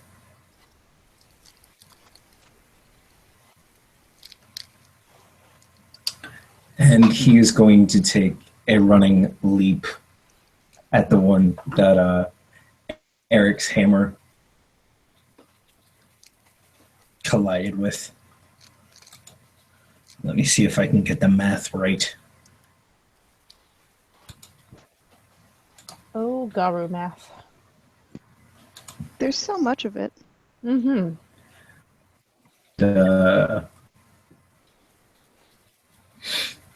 So yeah, he's gonna. Give me a second. Dexterity 4. How much dexterity do you get in Krynos again? +2? 1? +2. 1. +2. Is it +2? I thought it was +1. Okay. Oh wait, no, it is +1. Oh, and I thought Krynos it was +1. It's +1. 2 for Ispo. his. And Lupus. And Gladbro. No self-respecting career goes to Krynos. But anyway. Well, that's the form you gave him. I did.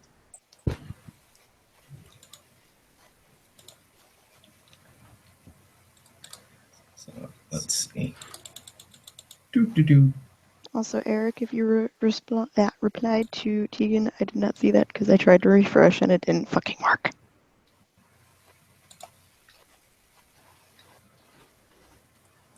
Okay. Let's see, that is 1, 2, 3, 4, 5, 6.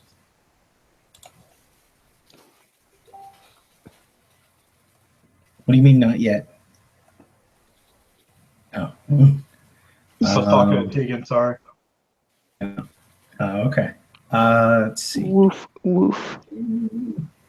So 6, 2, 7, 19.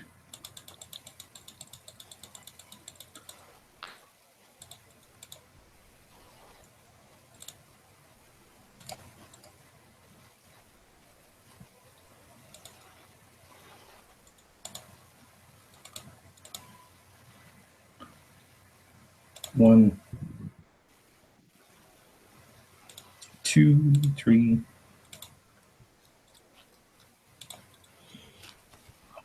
Stupid thing. 2,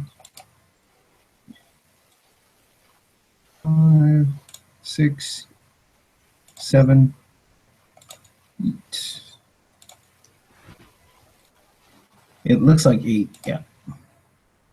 Alrighty. Lots of 5s. It takes 8.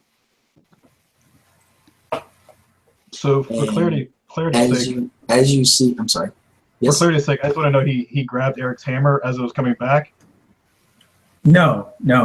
He went for You the are one not that worthy. He went for the one collided that Eric hit with his hammer. I believe. Oh, okay. I was gonna say that was cool as shit. Okay, never mind. Yeah. I just want to make sure I got the visualization right. So Could have done that. he hits the one that Eric hit with his hammer, and it smashes into large, wispy tendrils and dissipates, leaving only one left. And that one will, let's see, it will go towards Actually, it's going to go towards Alaric because it is the biggest threat right now. So it streams towards Alaric and will strike at him. And miss. Seeing as I'm up close and personal with these things, I'm going to go ahead and beat you to it and say,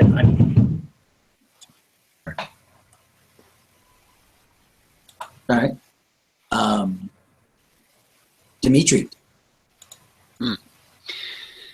All right. Heck, he's just going to kind of move up and hit the last remaining one as it's being distracted by the giant burning wolf chain thing. All right. All right.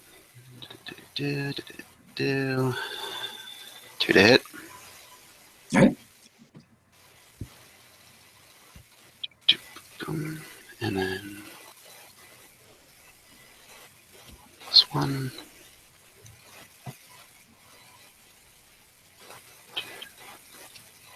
That is a good roll. That is a very good roll. That is 1, 2, 3, 4, 5, 6, 7, 8, 9, 10, 11, 12, 13 lethal. And we're just going to say, I'm not even going to roll a soak. We're going to say Dimitri steps forward. And actually, you describe it, Dimitri. How does Dimitri dispatch this creature? Well, basically, as it's being distracted by the giant fire wolf thing, kind of not really walk, but move forward and then, you know, take Bastard Sword and run it through its head, essentially. And as you feel the steel slide through this creature, you see it dissipate. And there's almost that feeling of when you're sitting in the middle of a tornado as a sense of calm comes over all of you. And you look and you suddenly have no foes. And then your attention is drawn to Odin, who's standing there. His cane has returned from spear to cane. And he just turns and looks towards the harbor. And you see the form of Jorgmunder old-dating towards you. You see wrapped in one coil the limp form of Sif. In another coil is the limp form of Heimdall. And you see wrapped in another coil is Thor, viciously swinging his hammer back and forth, striking Jorgmunder, who seems almost non-pulsed by the hammering of Thor as it slowly makes its way towards you. You see scales flying as Thor hammers into Jorgmunder's flesh. And slowly that serpentine head turns, gazes at all of you, opens its mouth,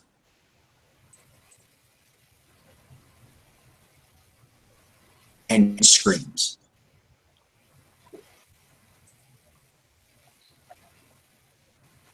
And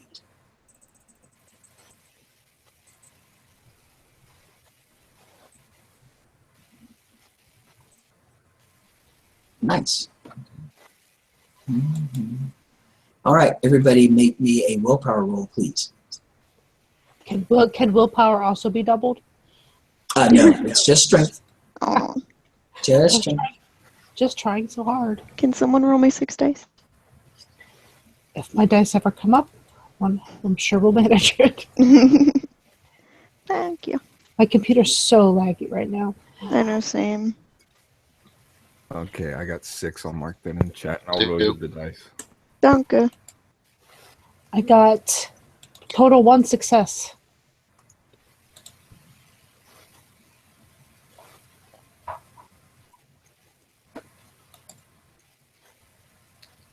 Tegan got 2. Yay. Okay. All right, just so you know, anybody who got less than 4 is stunned for a round. Aw. Okay, I'm stunned. Okay. At that point, we Okay, hold will. I'm not sure who we lost. Oh, we lost Tegan again. Yep.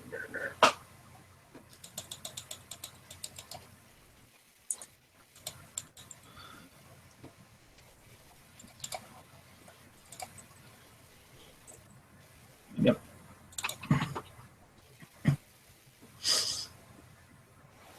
Stunned for a round. All right. All right. Who was not stunned for a round? I don't believe Eric was. I don't believe Scott was. Correct. Okay. So, Eric, Yep. you have one foe. Jormungandr, right? That's the only one that you see right now. Okay. Is he more than 160 yards away? No. Okay. I don't think I can move on rage action, right? I will allow it. Okay. So if you would allow me, I'll move as much as I can move and then throw my hammer again. Okay. Fair enough. Roll it.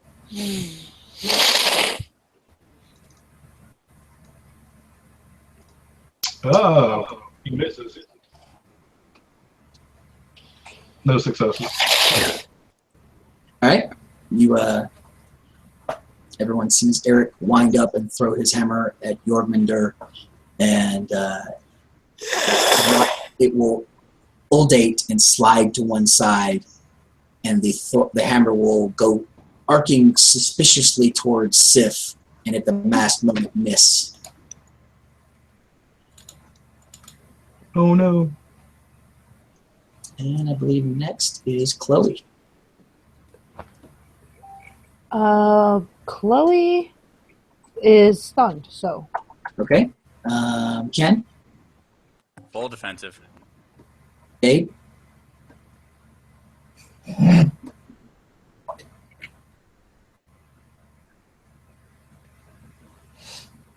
Jade? Jade? Heather? Are you there? Yes, I'm here. Sorry, was muted. All right. Were you stunned or are you able to Yes, act? Jade was stunned for a round. Okay. Then Tegan, were you stunned? Stunned? Yep. Alric.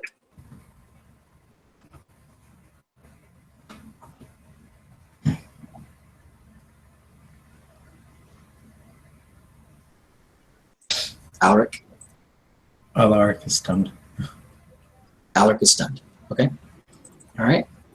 So we will move on to the next round then. And Are we Jormungandr. skipping me? Oh, I'm sorry. I thought you were stunned. I apologize. Go, Scott. And is this the round 2? Because This is round 2. I did spend 2 rage, so I don't know if that matters or not. Now you're stunned. Wait, this is round 2? Yes. Your first round, you guys fought with these ghost snake things. I didn't get a turn that time. Yeah, because they were dead before it got to your turn. True. Okay. Well, Scott is going to start digging in his bag, pull out a piece of paper, and start writing some stuff because my paradigm demands it. So that'll be his turn this turn. Yeah, I understand. Okay. All right. Then we will start at the top of the next turn, and it will be Jormungandr's turn. And let me look.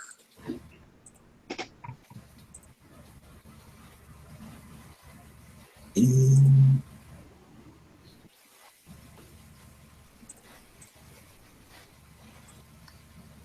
he will, as Eric threw something at him, he will strike at Eric. You see him wind up, coil up, much like the huge serpent that he is, and he'll simply strike out at Eric. Yeah, that's what it'll be.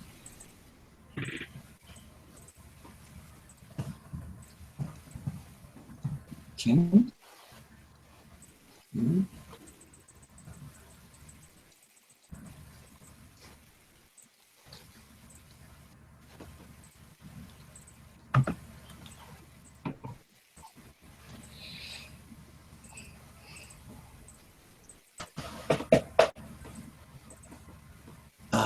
6, Eric. Soak me 6. Eric soaks 13. Okay. All right. So Eric, you see Jorgmunder strike out at Eric, and Eric soaks it. So Eric, now you may spend your 2 rage and attack. Okay. So Eric will move again, and then now is he able to be like jumped on or anything? Like how far? He's huge. You could absolutely jump on part of him. Okay. So yeah, Eric is gonna Goku him and like kind of jump on him. Okay. And then he's gonna try to make his way to the spot where Thor was like pushed away the scales, but I'm pretty sure that's kind of a long ways away. So he's gonna try to throw his hammer again. Okay, so you're going to hop onto the serpent and then throw your hammer? Yeah, I'll split my dice pool if I need to. Okay, all right. We'll say the first action is hopping up on the serpent, and then we'll throw the hammer on your rage action. Okay. Do I need to roll anything or? Did I miss you, Marco? I'm sorry. Go ahead. Do Dex Athletics for me. Okay. I'll get you, Marco. I'm sorry. Or Dimitri, I'm sorry. Okay. 10. Oh yeah, Eric jumps on him. He got 7.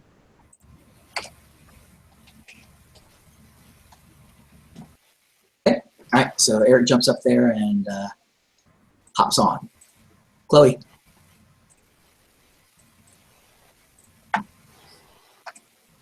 Sorry. I know I'm here. It's just this damn lag. Chloe. I hit the button. I wait 30 seconds for it to come up. Oh, okay. Okay, so I was stunned. Lost my rage actions. Cool. I will spend 2 more rage. Get it. And, yeah, I guess I'm going to be bolting up to it. Is it close enough I can get there and attack? Absolutely. It's huge. All right, let's do this.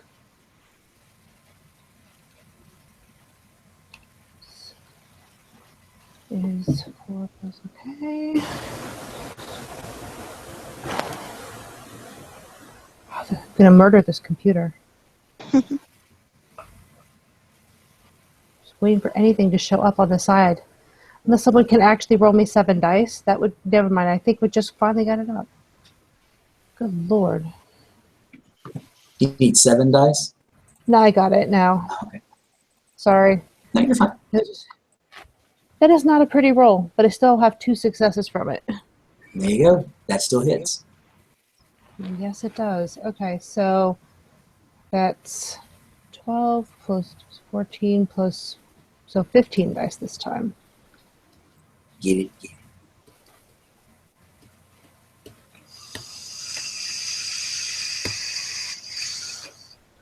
All those ones, man, right at the end.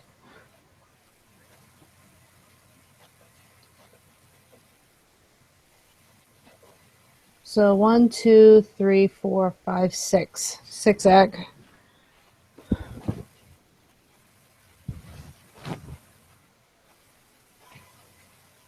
It takes 3. Okay. Did you spend rage? Chloe? Hmm? Did you spend rage? Yeah, I said I spent 2. Okay. Alrighty. Mhm. And let's see. Ken, full defensive. You know me so well. Jay.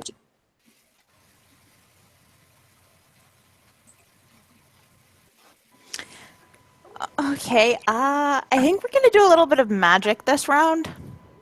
Wow, Mage is doing magic. Okay, I let's do know, it. right? What a surprise. Right. We are going to balance the scales. Send Alaric a bit of good luck, and the goal here is to reduce difficulty on his attack rolls. I like it. If that's okay. Good. All right. Awesome. Okay. So Jade is going to get out her deck of tarot cards, cut open a couple of her fingers, and start scrolling sigils on the cards. And hopefully this works. I'm going to spin a pour on this. And Point of Quint, maybe? actually, I think I'm going to spend 2 points of Quint. Do it.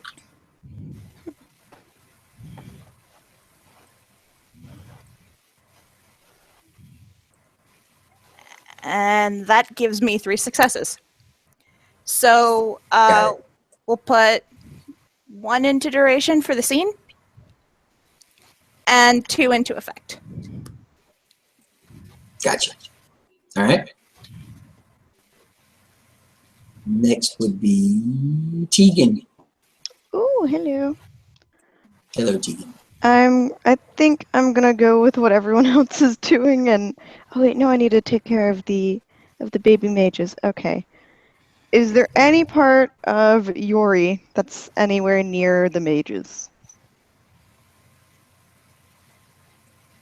Yeah. I mean, He's big. This thing's huge. Yeah, it's near everything. Okay.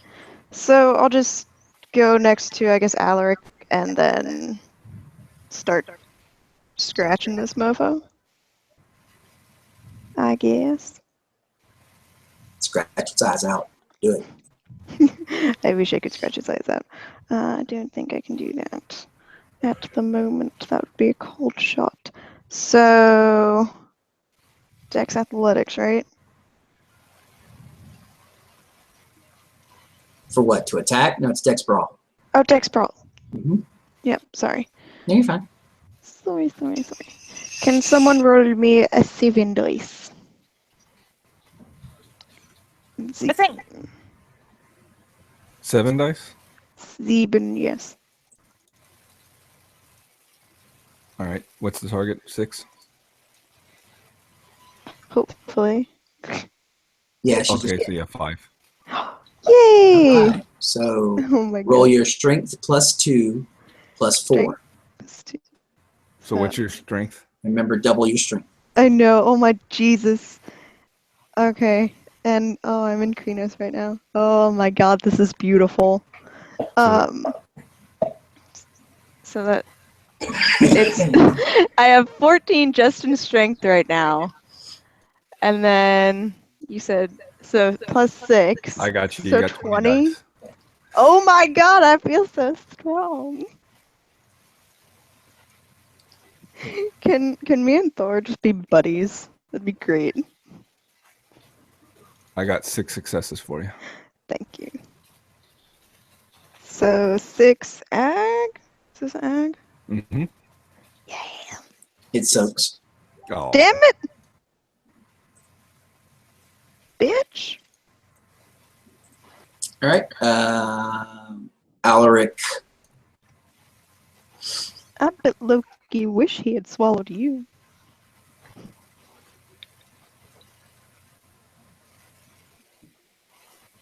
Alaric. Your turn.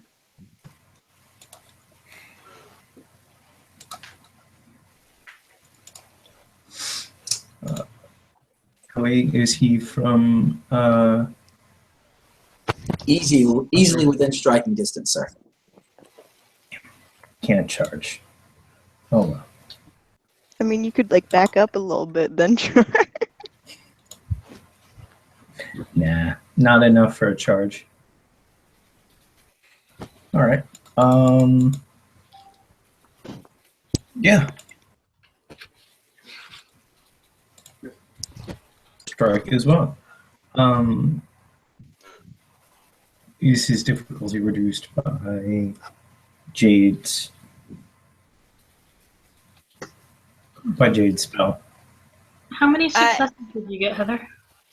3. I put 2 into 3. effect, so Yeah. it should be down by 2. Yep. Yep. Can't go lower than 3 though. Yeah, no.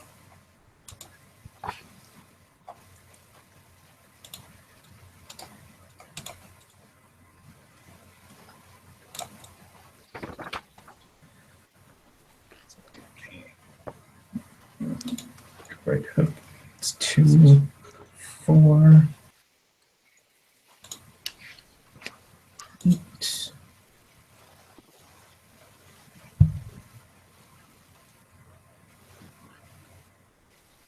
22. 22 dice or Get it. 22 dice. damn. I love you all.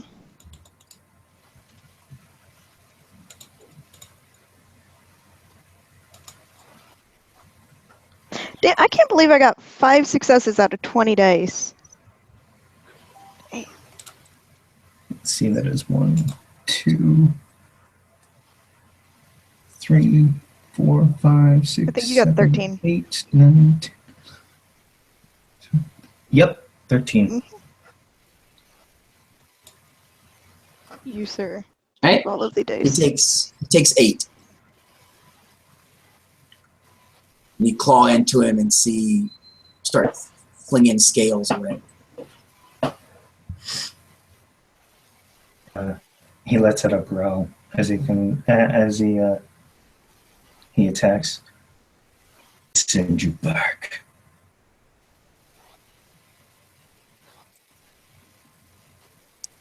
Alrighty. And let's see, where are we at? I believe we're at Dimitri, are we not? Mm-hmm. Yep. Dimitri. And well, he's gonna do. I just sent you an image of the write-up. Yep. All right. Thanks. Alrighty. So he's actually going to. Dragonfire, dragonfire, dragonfire. That might be what I sent him. Dragons. I may or may not dragons ire. You have Dragon's Ire right now? Dragon. Remember it's 3 and a dragon. Yes, I do. Yes, do it. Um. Got my Odin. Well, the question is it permanent glamour or temp glamour? Oh god, if it was permanent, that'd be a dick. Okay. No, you spend a temp, but I'm not sure if you roll temp or perm. You'll roll permanent. All right, so see if I ire. I get 1 ire dice. Yay! Well, it's a something, and you look cool. Yeah, start glowing gold. You know, wind wrapping at cape type thing. Even though he doesn't have cape.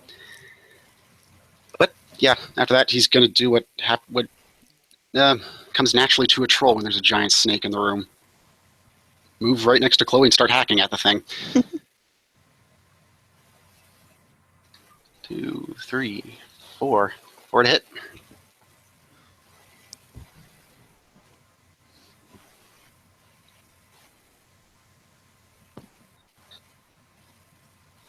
Okay. Yep, you got it. Do it. All right, and I'm gonna throw my. Can I throw my ire dice into damage, or do I have to? I honestly rarely deal with this. I'm looking here. Do it. Damage. Do it. These ire Right. These ire dice can be spent on attack or maneuver rolls during each turn of combat. There you go. There you go. All right. So throwing into damage then. Yeah.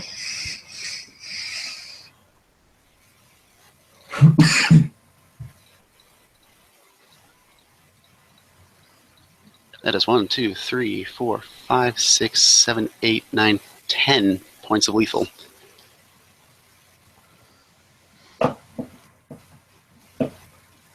It takes 4.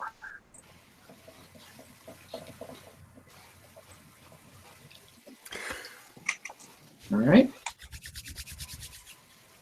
I And believe it's me. and now it is Scott. Okay, Scott, who spent the previous turn Right. furiously scribbling esoteric symbols in some language of unknown origin to most observers. Absolutely. He now holds a lighter to this piece of paper and sets it ablaze as it quickly goes out. Mhm. And I've worked out the math with Shelby off screen. Mhm. So I'm spending a willpower, dropping a quint. Mhm. So I'm rolling at a difficulty of 3. Mhm. And I get 1 success. Okay.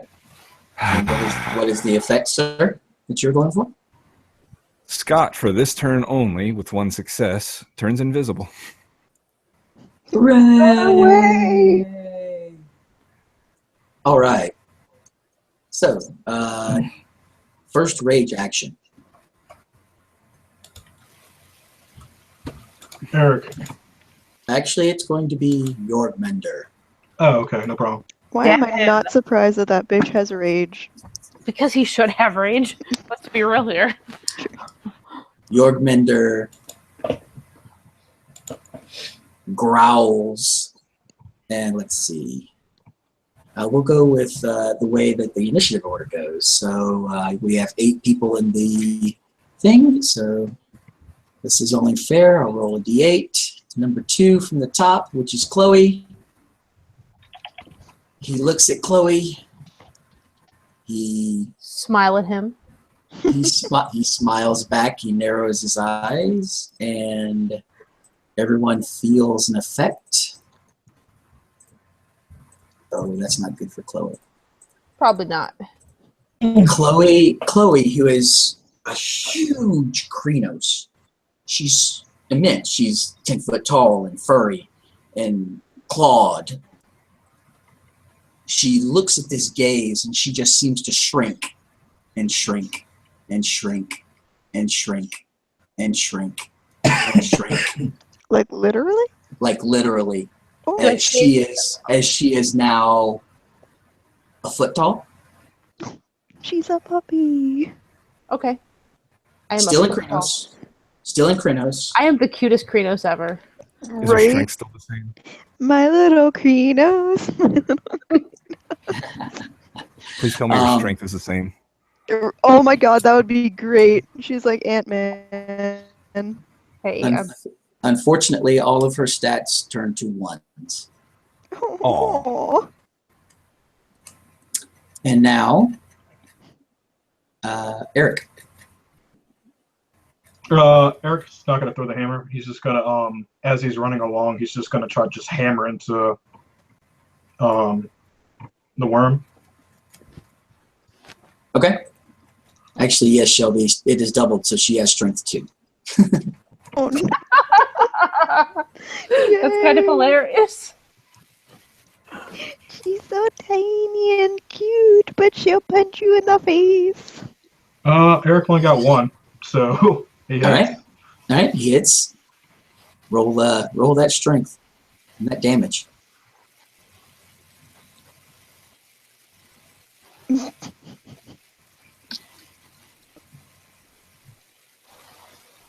And by the way, for those still fighting and those watching, Thor is still, just swinging. Just slamming this thing as hard as he can with his hammer. This is just another Thursday for him. 9 ag. I know what to do. It's a pun.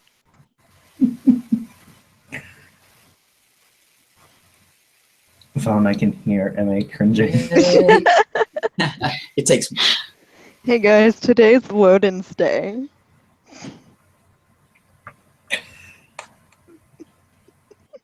All right, who else spit rage? That would be little mini me over here. Oh my god, my baby. Go get him. Go get him, Mini-Me. Well, mini me is going to try something since evidently her strength is a little bit feeble at the moment. Yes. She's going to try Call of the Wild. No, you Absolutely. should try to go and under his scales, try to dig in. Or I could try Call of the Wild and help you guys since I can't do much. Sure. Do it. Call the wild. The problem being is you said all stats are at 1? Yep. So All even physical. All physical stats. I apologize. All physical. okay, stats. well this is still stamina, so it would still be that way. That's fine. Yeah. If it was like social, that would have been better. Okay, so I'm rolling a whopping 4 dice. Okay. Can I put a willpower into it because it pissed me off? Absolutely. And take a rage as well for being shrunken? Oh, absolutely. You are the maddest little Krynos. I should be mad at Napoleon. this, but I think it's hilarious. Do you mind if I take a rage for that as well? Sure. What is it? Oh, Tegan wouldn't even get Eric's rage from that. Eric's taking a rage for you becoming the cutest little tiny Krynos.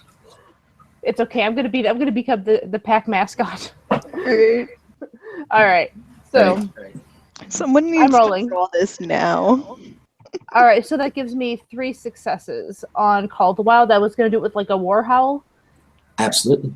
You have to decide how that comes out with 3 successes. Mm. Actually, I have a specialty in stamina tireless. Does that still count? Because that, if it could count, then that 10 would give me 4. Absolutely. Why not? All right. I'm milking So- everything I can out of this. This is kind of hilarious. Come on, computer, wake up. What does Caldwell do? That's what I'm looking at. I think it gives have us it up, buffs. yeah, I'm Here. trying to buff you. Okay. Based on So success. you're doing a battle cry, basically? Yep. It's you do a howl. It has to do with. I chose to do a war thing because I'm trying to make you guys better. I roll stamina plus empathy, number of successes. Yep. How stirring, blah blah blah. Yeah. Okay. Everybody that hears it gets a point of rage. That should be interesting. Oh no! Really now? Really? Everybody? Even the mages? What do you think, Shelby? It's what it says. Yes. Yes. Everybody gets it. Did you really think she'd say no? So we But that's roll. only for 4 successes? Okay, We roll alright, so- rage when our temporary rage is over our temporary willpower, right? Yes. Yeah. But look how we get Well, the rest of the Permanent. Hold on. Permanent. Guys, Hold on. hang It's on. permanent. It's permanent. Okay. That's why I was making sure. Yeah. Temporary rage over your permanent willpower. Okay, good. Nobody ever never say that werewolves are not team players here. So Okay. So everybody gets a rage, and everybody gets an extra die to their next situation. oh, that's cool. Ooh. Yay. All right. As Chloe in the cutest little voice says, and I'll give everybody an extra die if Christy gives us a cute little voice. I don't think I have a cute little voice. Can I do it? I can do it. Come on. All right. So what does Chloe say? I don't know what the words of a war howl would be, because you have to actually look at a list of howls in there, and you can choose the type. Sure. Pretty much something along the. If I'm gonna just get really, Girl, go. just go with something like kick, just something like kick some ass, and with the really growly sort of little mini itty bitty voice. Kick his ass. That wasn't Okay, me, but it was so- there you go. Yeah. So we have Pinkie Pie screaming, "Kick its ass." We got it. Yeah, I don't know what else to do with that.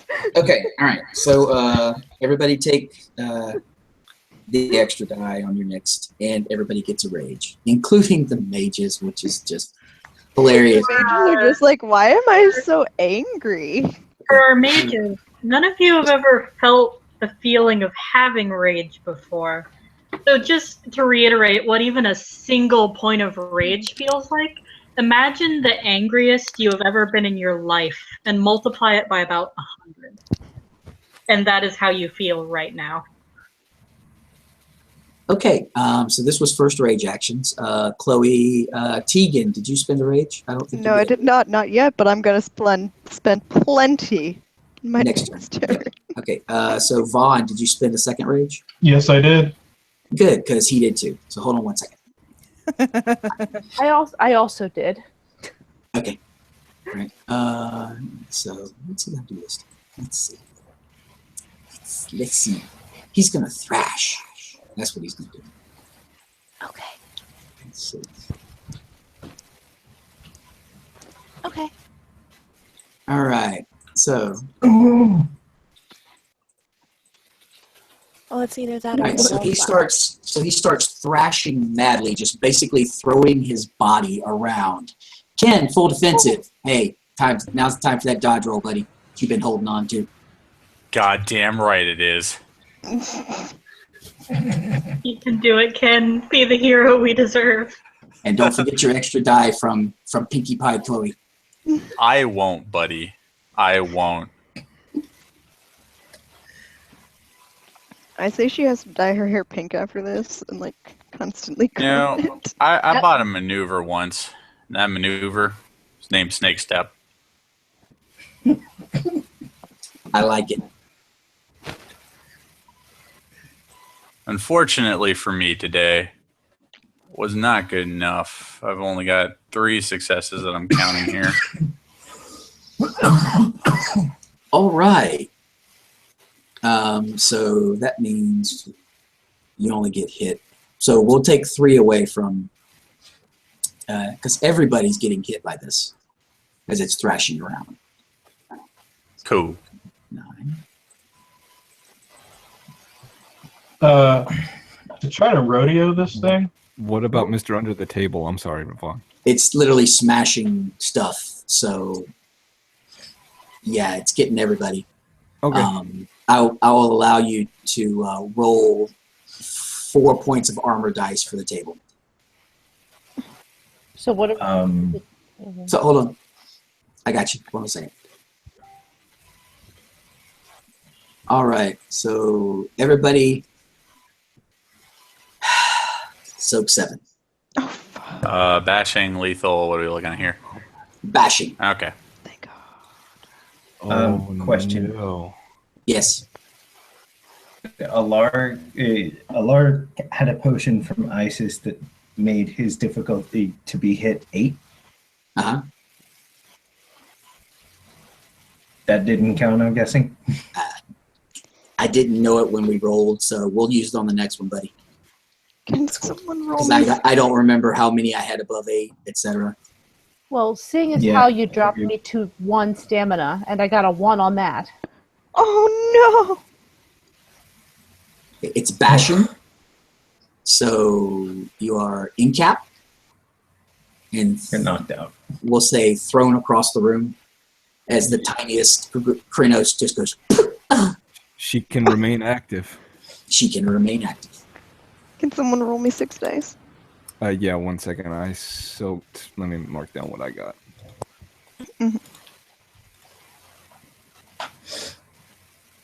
I'm guessing Big Bad Eric is gonna send Tegan to take Chloe away and back to the sept. You got 3, Tegan. Okay. So I'm still at 4.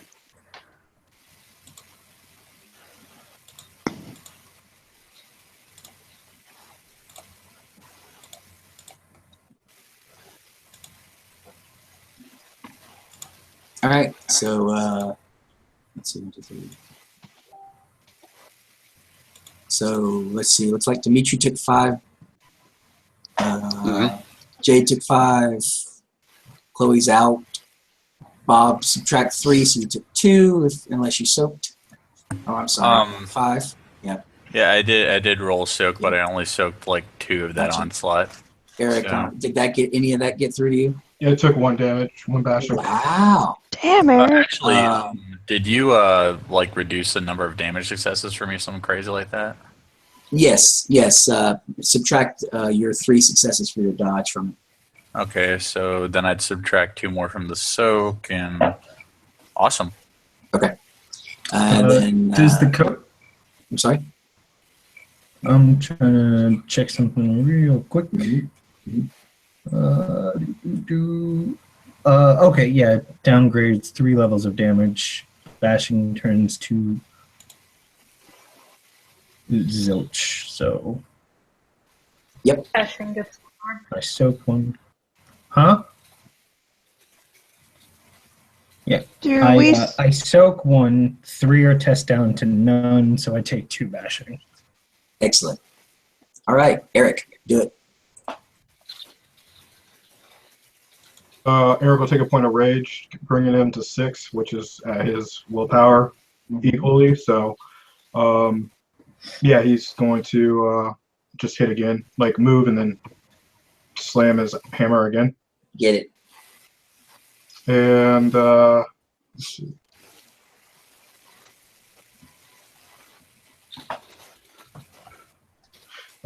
Three to hit with the hammer. Get it.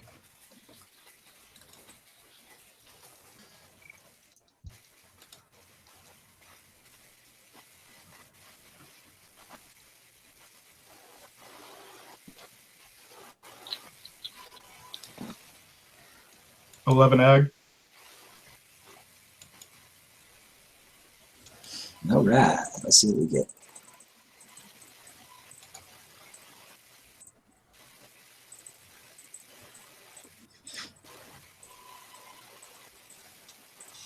4, 6, 7, 8, 9. So it takes 2. Gotcha.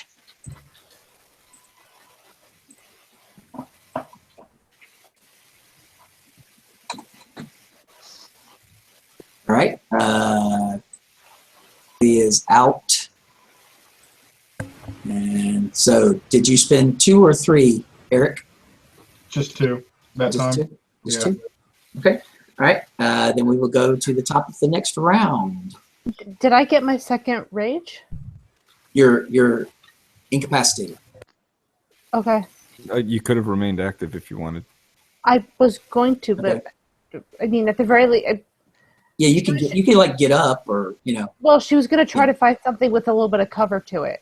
Gotcha. That's fair. Okay. There's a table that a really little Weasley guy's hiding behind. Use the Weasley guy as cover. There you go. Yeah. Scott, you're being used by cover by a tiny greenhouse. She can't see me. Well, then I have an invisible cover in front of me. It's even better. Yep. Means I can see what's She's going about- on. There's a tiny Krenos using your table as cover as well as you. I'm not moving. Fair enough. Okay. But I'm really angry. Yes, you are actually. Why am I so angry? Okay. I'm more angry than you. All right. So it's turn again.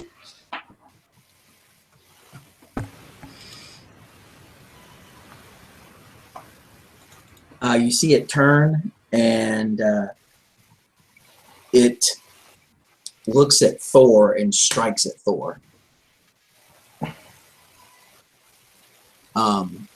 You see it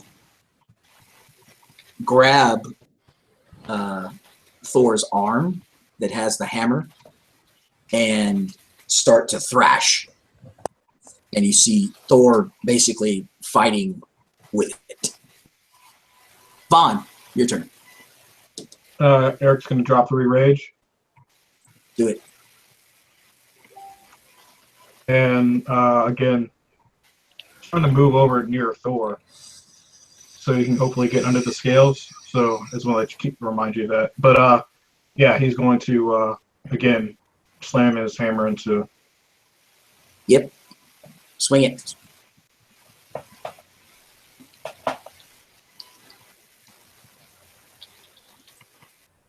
Uh, 2 to hit. Got it. Damage.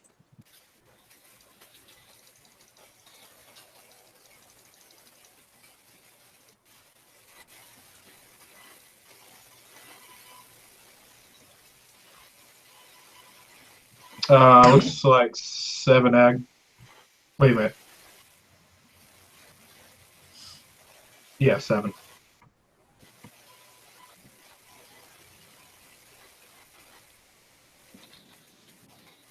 And it soaks. Chloe, you top of the round, you heal 1 bashing. I heal 1 bashing. I spend a rage. Excellent. Which I believe puts me down to 2, I believe. And I do have a Gaia's Breath. So I'm going to use that to fix a bit more of the bashing. And I'll just spend the Gnosis to do it. So that's what, 4? Mm-hmm. Okay. So I'm down to... You can't spend a Gnosis and a Rage in the same turn. Oh yeah. You Oh, can. okay. Well, Sorry. then I guess can I roll Gnosis? You most certainly can. Then I will do that method.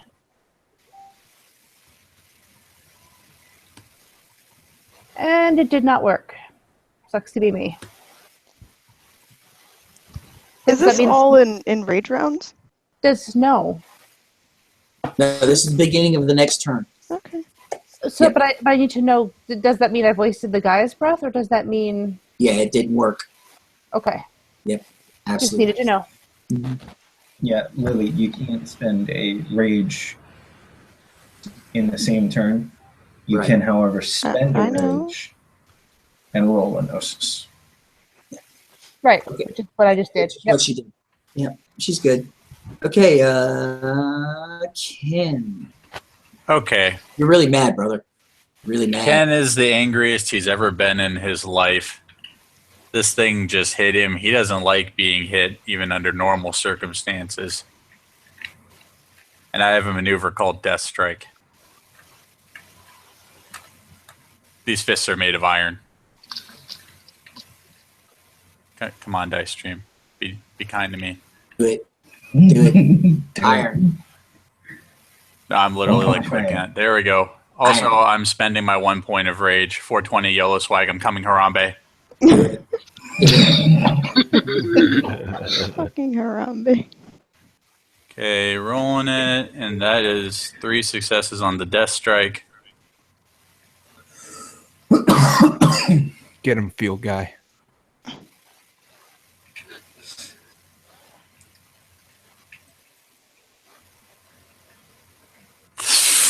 Too lethal, buddy. Rolling.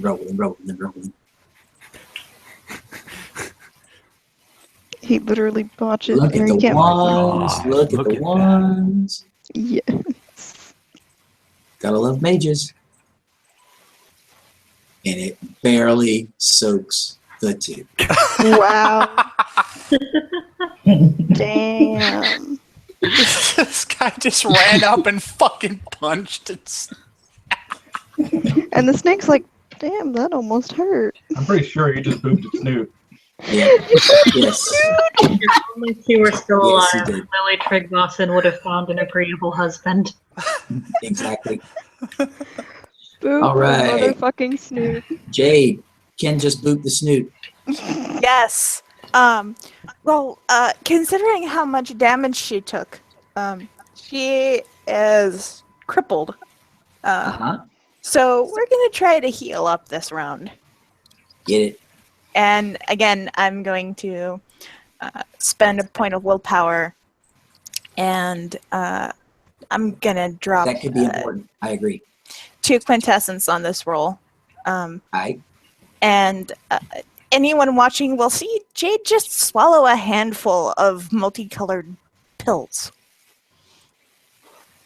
Quality. Magic. Mm-hmm. Magic pill. We going Alice in Wonderland in this shit. And that gives me 2 successes. Nice. Tegan. I'm spending 3 rage Yeah, because and you're healing a bastion. yes. Yay. Fuck And that. spending 3 rage. Spending 3 rage.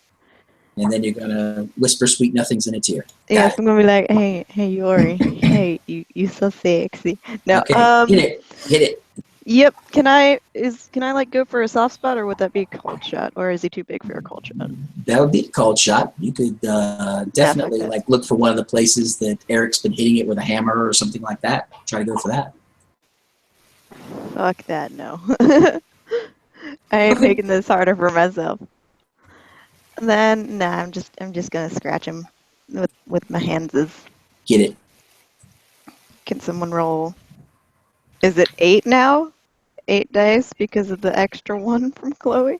Did you not use it yet? No. Yeah. So can someone roll me William. 8 dice? Will, you still rolling for her? Oh, I'm sorry. What's how many dice? 8. Hey, little slave Nick. What the fuck? Marco, why? 4. Okay. So then. What's your strength? It's a claw. Okay, so roll 19 dice.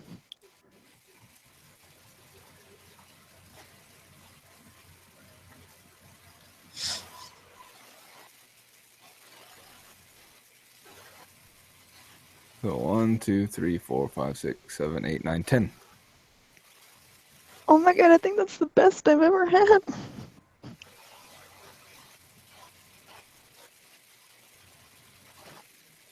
And it takes 7. Nice. Guys! I did it.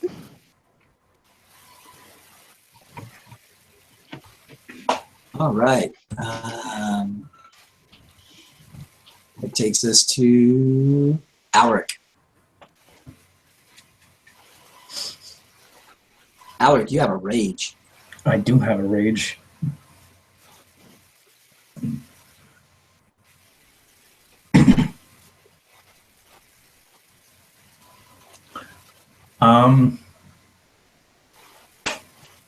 Tell me, is the fire that is coursing around him,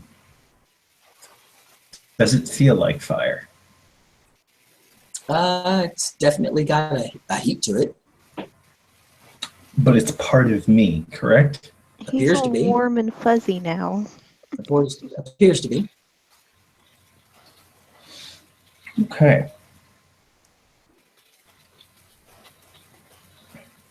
I'm going to try something, and if it won't work, then I'm going to try for it. Do it. I'm going to spend a rage, or spend the rage. You succeed. I'm going to drop. Yeah, I'm going to drop. Yep. For this. Yep. And a willpower. Yep. I'm going to roll forces. Yep. And basically what he's doing is he's his arm around one of the arms that has fire to transfer that energy into his rage attack.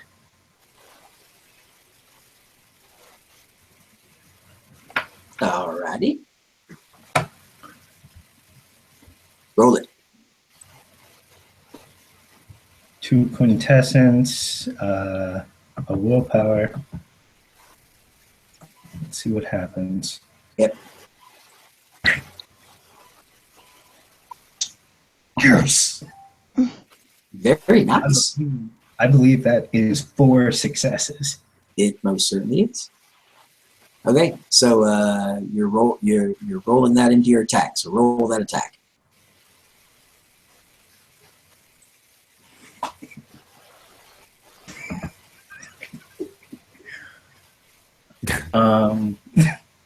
Oh shit, is Alaric Krinos buddies with us? Yeah. Mm-hmm. And just so, do I have to split up effect and? All right, 2 and 2. Oh, yeah, 2 and 2. Okay, all right. So that will add 2 more dice to his attack. Yep.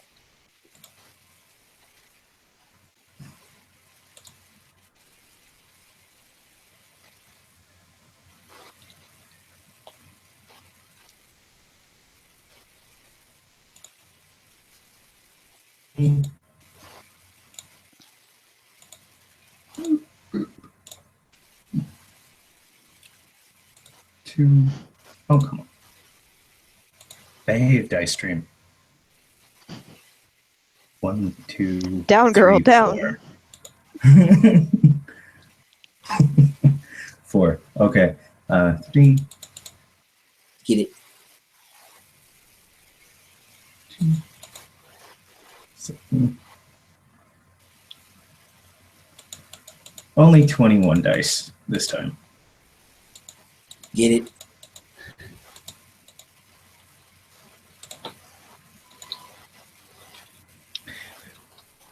Ew.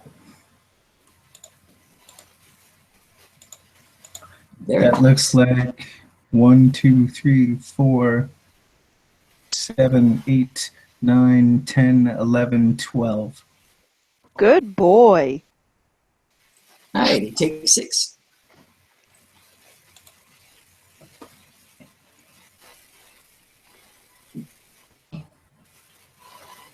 All right, Dimitri. All right, so that 5 bashing, just a quick question, brought me down to an injured health level, correct? It did. Then I have to do something real quick. No. Go ahead. I do not frenzy, yay. Excellent. Alrighty. Everybody else, Sorry to disappoint. Everybody loves like, Plenty oh, of frenzy. everybody else is frenzied. Why you gotta be special? But okay, no, go ahead. bitch, I ain't crazy. Fuck that. Oh man. If I frenzied, someone would just pick me up by my hair and set me off in a corner. Not even your hair, like your scruff, like a puppy.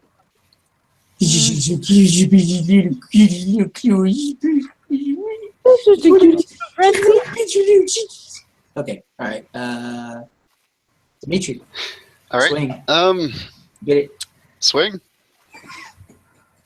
What the heck? Why not? There's worse things that can happen.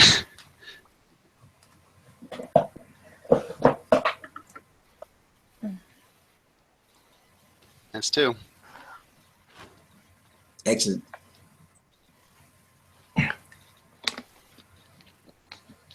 Put my dice into damage again.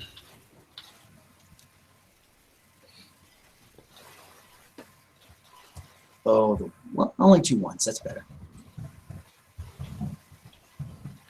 You also got 2 ones. There you go. 1, 2, 3, 4, 5, 6, 7, 8. You take 6. Very well done.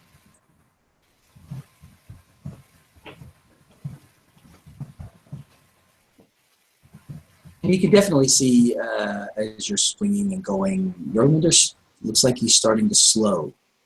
His attacks are a little bit slower. You see Thor is able to actually shake off his attack on his arm and begins hammering into him again. Scott.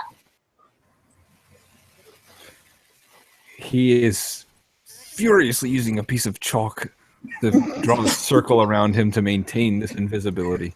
Just that chalk breaks off and he keeps on going. Sound like you're taking a shit. Seriously, can I see the chalk moving? It's no, because the light around his entire area is warped. He's a, yeah.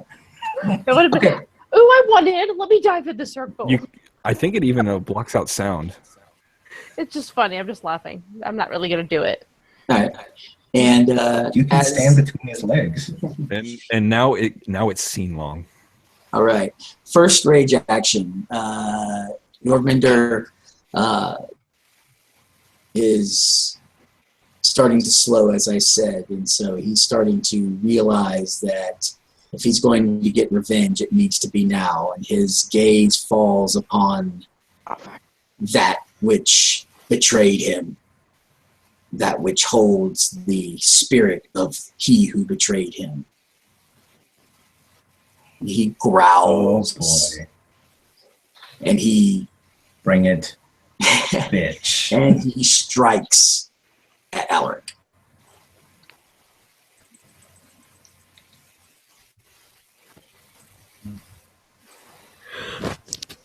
Looks like 3. Because you said it's diff 8 now? Is that correct? Because of the potion? diff 8. Okay. Yep. All right, so 3. And there is another potion that is on him. Thank you, Isis. Mm-hmm. That does what? First 10 levels of lethal for the next. It ignores. I ignore the first 10 lethals. No, this is going to be ag, so you don't have to worry about that. But the shirt tests down 3 points of that to lethal. Okay. So 1, 2, 3, 4, 5, 6. So 3 ag, 3 lethal. So the 3 lethal are go away. Go away. So 3 ag. Can I soak 3 ag Oh, absolutely. in this form? Absolutely. Soaky soak. Does he get the bonuses in this form as well? I said he did. I believe it did. You get +3 to stamina there, bro. Thank you. Full on Thank Rhino stats. You're a real boy. I'm a real werewolf. I only soak 1 of it. So you take 2 ag as everybody sees Jormundur strike like a serpent and leave long, furrowed fang marks across Alaric's huge Krynos chest. And as you look at Alaric, you see this green ooze from the strike around the fire that is coming through his bones. Go ahead and roll stamina for me again, Alaric. Okay.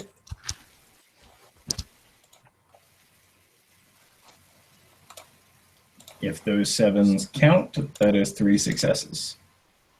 Okay. You can feel there's something in your system, but it doesn't seem like it's affecting you yet. Awesome. All right.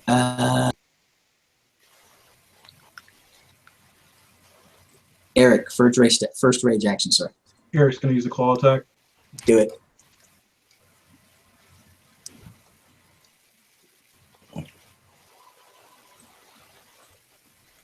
Uh, 6 to hit. Excellent.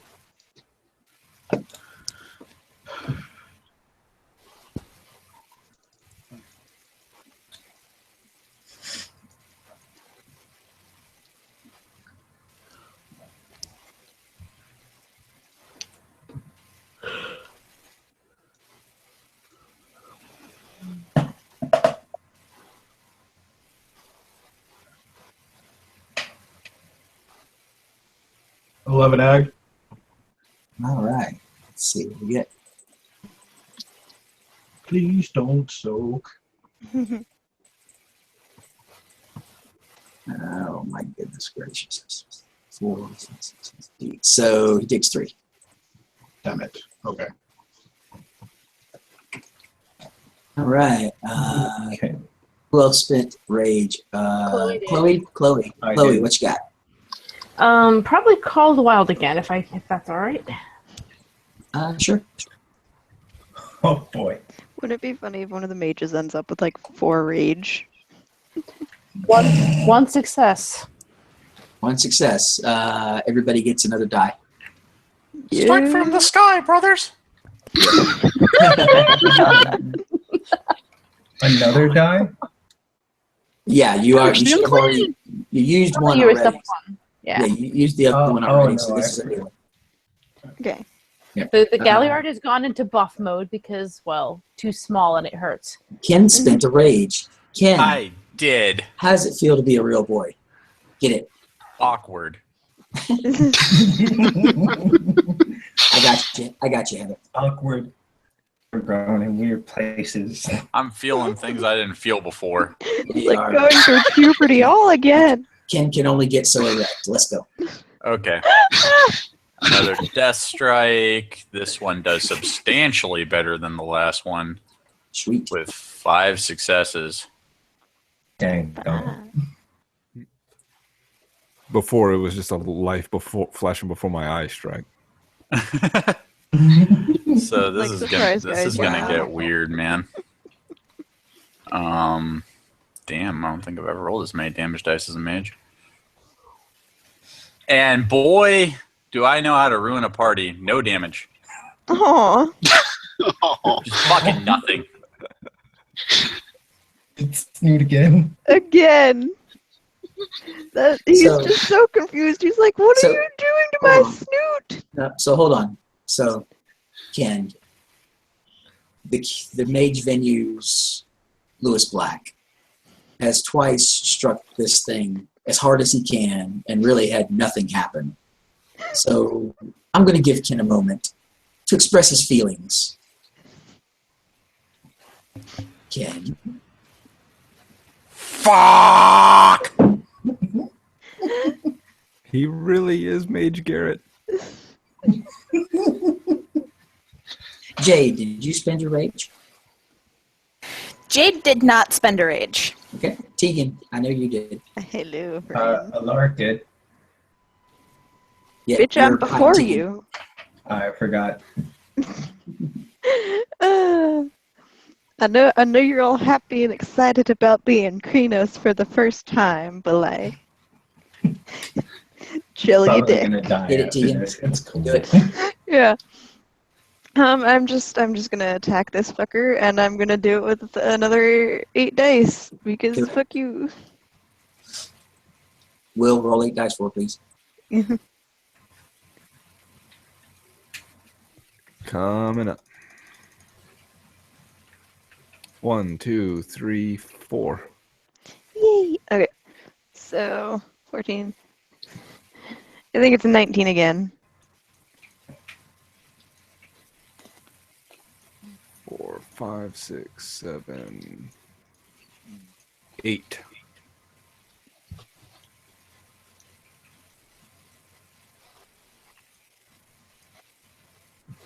Wait, You I think take you 5. missed. I think you missed out on one of the 7s. Oh no, you didn't. Okay. Yeah. Screen was being Which laggy for me.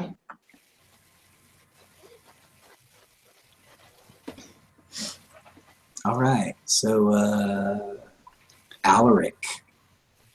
Sir. Like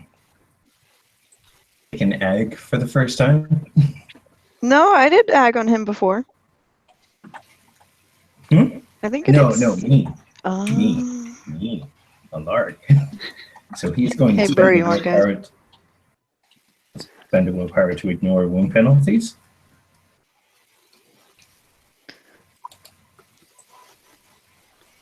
Oh, poo.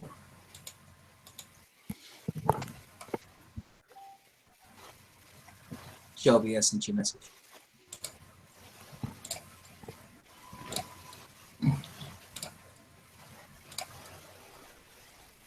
One, two. Because Jade's thing is still in effect, right? Absolutely. So 3. That was 2. 2. Plus 2.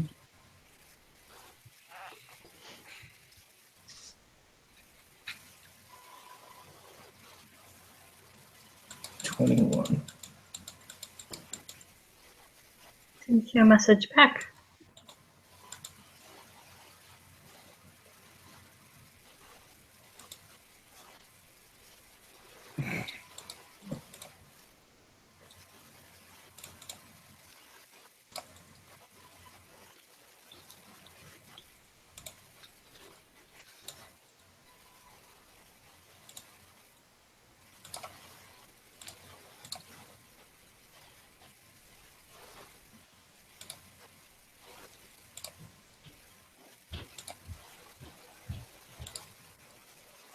Hey, kid, you want to get his breath?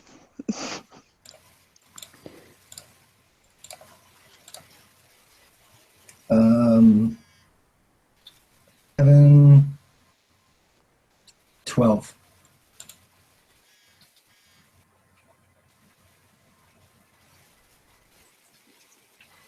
It was meant to be. It had 5 left. You did 5. So, Robert, take a moment and then think about how Alaric kills Yorkmender. Oh, Fenrir yeah. just killed his brother. Nice.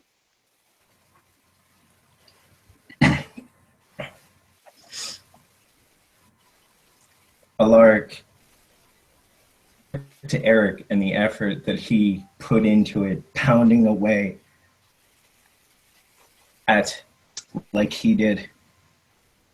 We'll find the soft spot that that matches on the other side of the great snake's head. His flaming fist through it. The connection between the spine and its skull.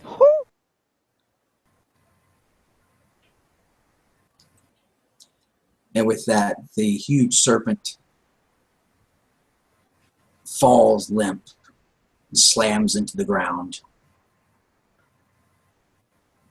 Sif, who was wound up in one of its coils, drops to the ground, as does Heimdall. Thor drops to the ground, stands, and runs over to Sif, gathers her up tenderly into his arms, and then literally takes off flying towards the east. That's not how it works. There are goats involved. He can use the hammer. That's not how his hammer works. That's just marble. And then Odin, who was just watching this entire time, Yeah, what a dick. walks over, helps Heimdall to his feet. Slaps him one side on the shoulder pauldron, and you see Heimdall, who shifts into pure light and goes straight up.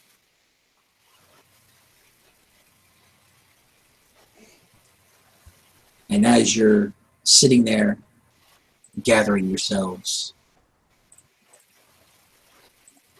you see a bright light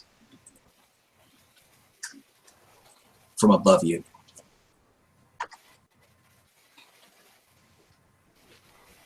And you see several figures starting to descend on wings towards the battlefield.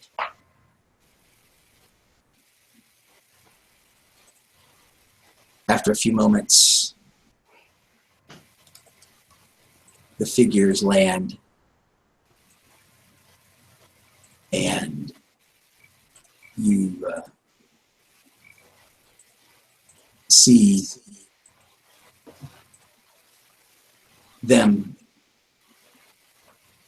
start to gather the coils of the great serpent into their arms.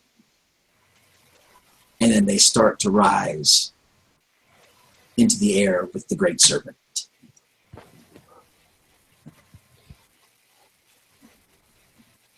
As you see them rising, you see Odin turn. He looks at all of you, nods once, and then starts to rise as one of the Valkyries grabs him by his shoulders and starts lifting him up, leaving you standing victorious on the battlefield with Yggdrasil. Am I still tiny? Currently, you are still tiny. Okay. Please let me hold you. You want kick in the boobs? No. Then don't try to hold the tiny black fury. Okay. Because that's how you get kicked in the boobs. It will be a Deegan thing. is going to turn to Alaric, though. Straight face, because she's in Krina. Like, no sense of amusement. You just stole Thor's thunder. Boo. Boo. I'm proud of myself.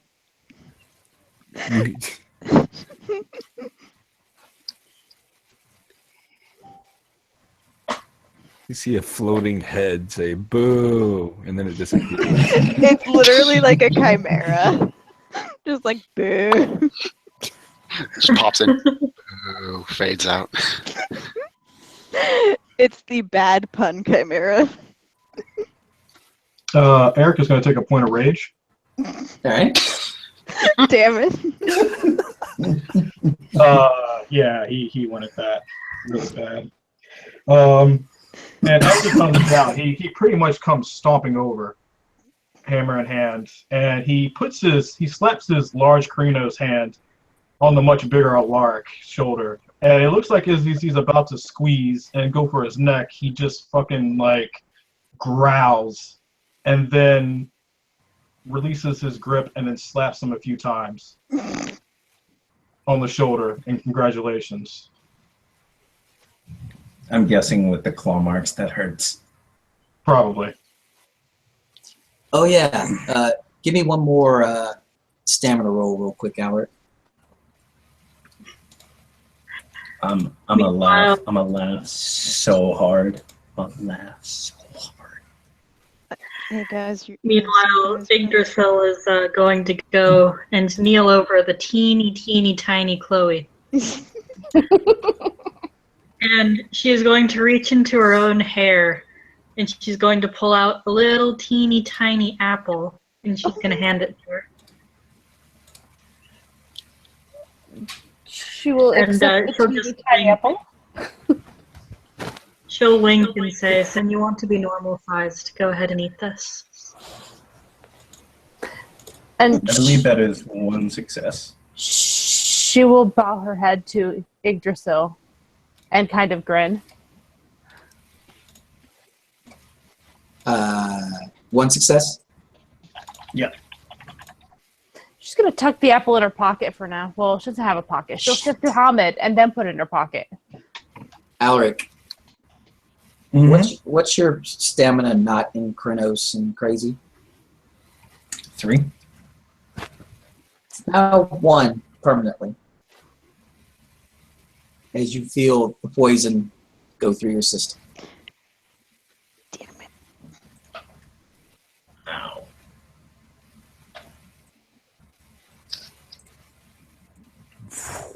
And you go back to Hamid.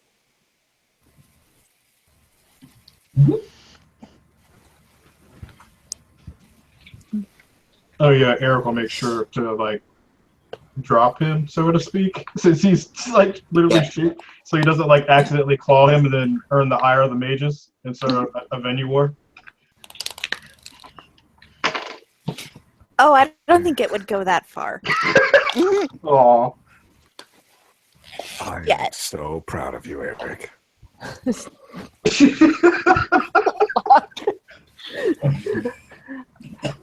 I'm in teeny tiny Hamid form now. Teeny tiny. So, Lark, buddy.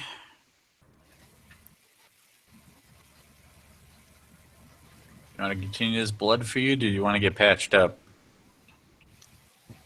He's gonna hold up his finger. Which one? Just a finger towards. A non-offensive finger. I know, just making sure. Let them have their bro Okay. moment. Shh. I want to hear it. I want to hear that we were both wrong. Jade will come up. You were both wrong, and you are both idiots. You're lucky I swore to do no harm.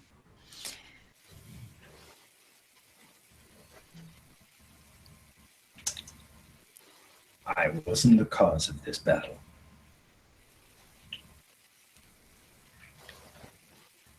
Ken shrugs. Eric is gonna jaggedly return to Sapience and go back to Hamid.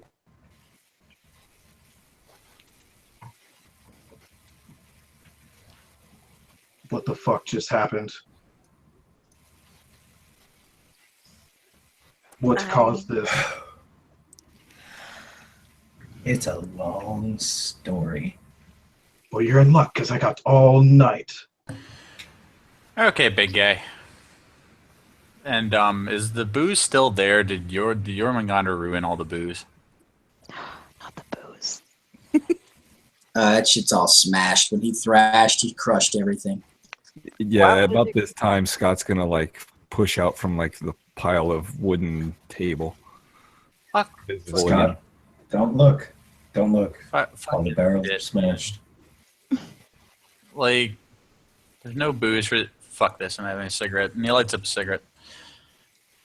These entities, otherwise known as gods, decided to come and place cosmic power and decision making in the hands of, well, us. Not like you and yours, but us. And some decisions were made, Some bad ones. and some good ones. Either way, we had to finagle over some items that I'm sure were of immense cosmic power that I can't comprehend. Yours truly, with a little bit of help, managed to hand over a certain number of items to the Aesir. And then this shit happened.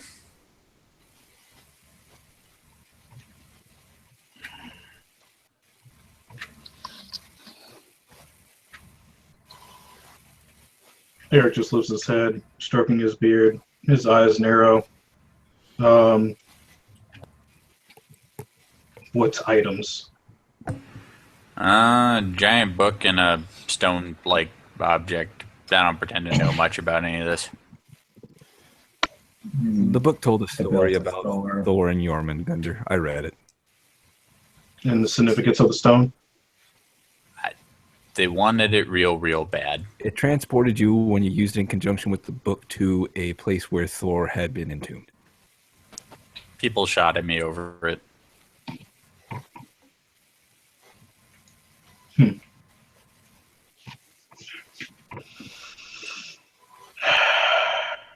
Well then, what's done is done.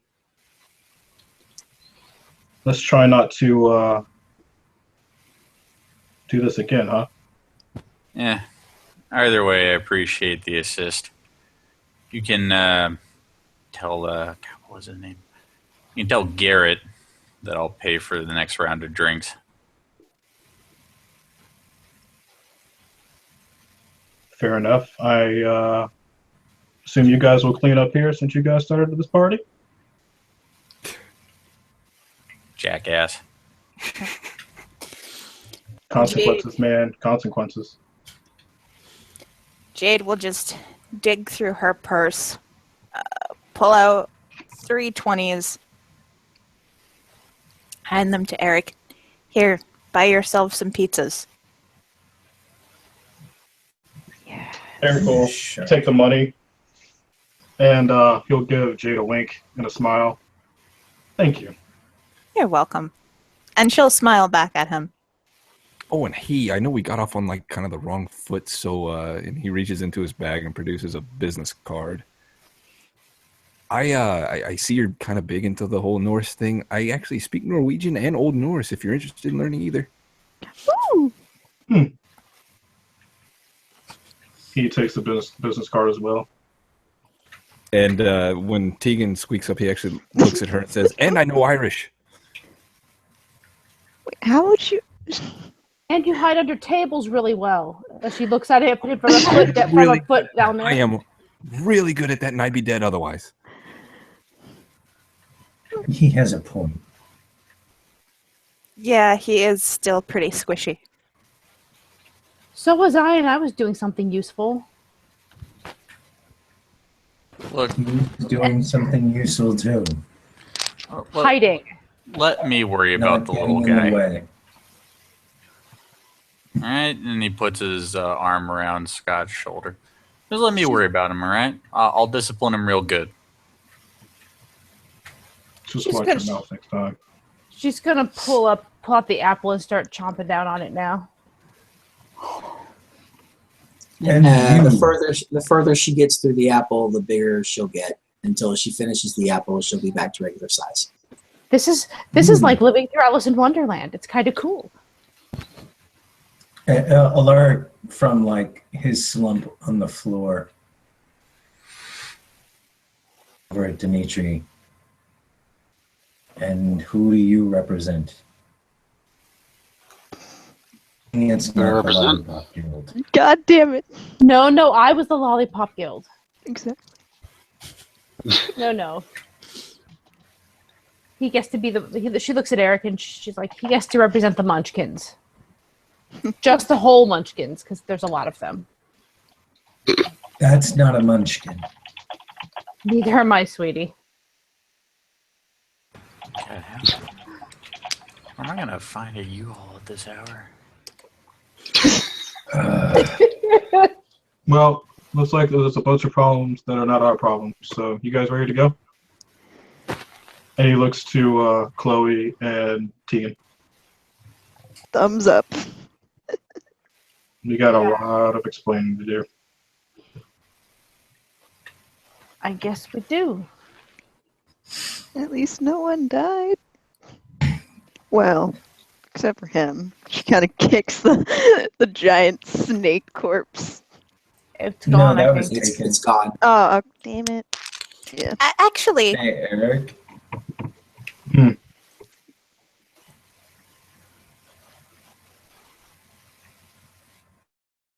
Kind of perks up.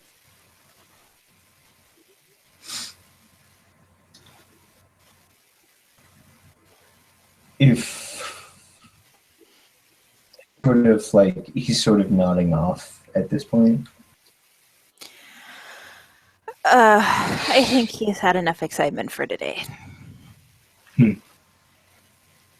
If Olaf and Garrett talk,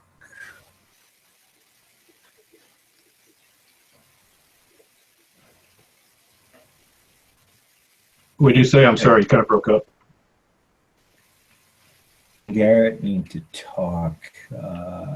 I'll was looking for. Wasn't that the word I was looking for, Jade? Yes.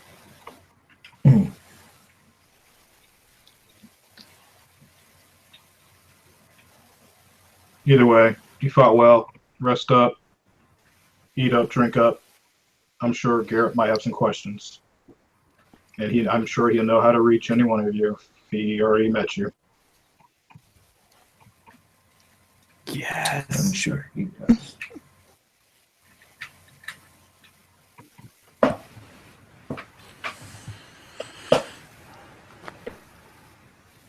Ancestors guide you all. Mm-hmm. And you as well. And Eric will then turn. Jeans and socks and, appropriately worn. Soggy, but worn. And he kind of looks to the two of them as he walks off. So, you guys want some pizza? Oh, fuck yes. I think we fucking deserved it. Or, earned it. Can we get cinnamon sticks too? Fuck, I don't care. Yes. With the werewolves gone, Ken turns to face the destruction of the entire party table and accoutrements. They can pick up a giant fucking snake. They can fly. Didn't take this goddamn table. Yeah, probably. Consequences. Shut up, Carrot Top. Help me get him up. I can stand. I just didn't want to. What? Nothing. Stand up, and he's gonna move the bracelets out of the way. The primal marks are still there. Those look kind of Painful? Yeah. Yeah. Thanks for that. Mm. He looks to Ken. What?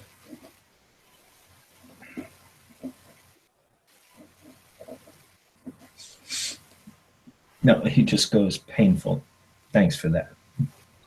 More than welcome, buddy. Now, if you'll excuse me, I have a lot of broken shit to throw into random dumpsters. We all do. I really, really need to learn how to just disintegrate matter. Works well. Yeah, fire does work well. How much of this stuff do you think is flammable? We are not all of it starting a fire in a public park. It's a bonfire. And if you think parties weren't going to show up for a big snake in the sky, are they going to show up? I don't know. A couple of Wiccans celebrating early. Wouldn't put it past him. Scott, help me grab the other side of this table lit chunk thing. Well, I mean, we could always cite our FRA laws. Ah, fuck. Come on, Ken. Live dangerously. I have like a job and pay taxes and shit. I have medical benefits. Mm-hmm. So do I. And I think I pay for yours too. You know. She's your boss. Unless you became the head of Mount Sinai Hospital, and the last time I checked, Jade, You don't write my checks. Whoa, you got a different job? Yep. Holy shit, I have checked out. Yeah, buddy. And Alaric is going to walk over to Yggdrasil. There's somebody who do what I just did.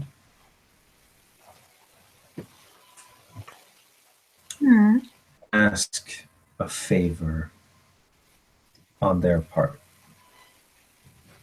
That would depend on the nature of the favor. But there's no harm in asking.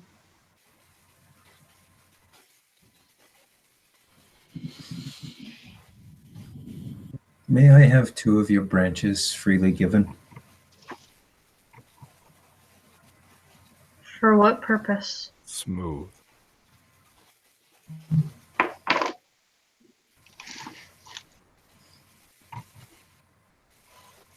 To ensure that spirits such as yourself protection from events such as that.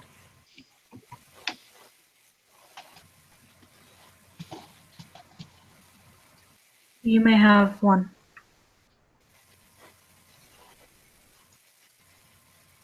And in return,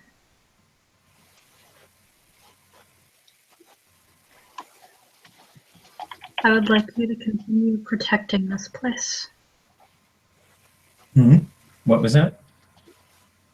I would like you to continue protecting this place. Ensure that those of your kind and those of theirs, she gestures both to Dimitri and to the werewolves, are welcomed free passage here with no danger. Deal.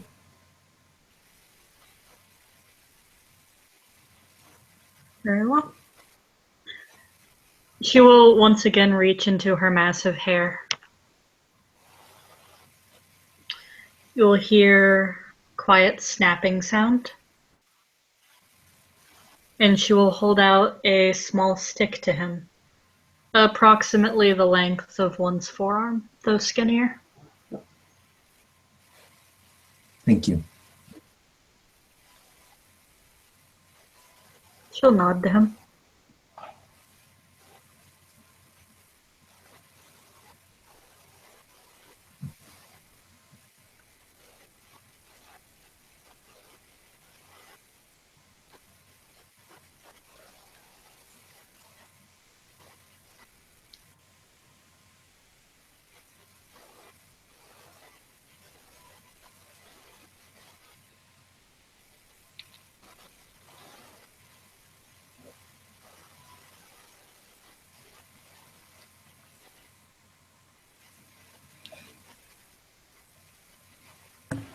And Alaric is going to go back and help them pick up chunklets. It's clean, honest work.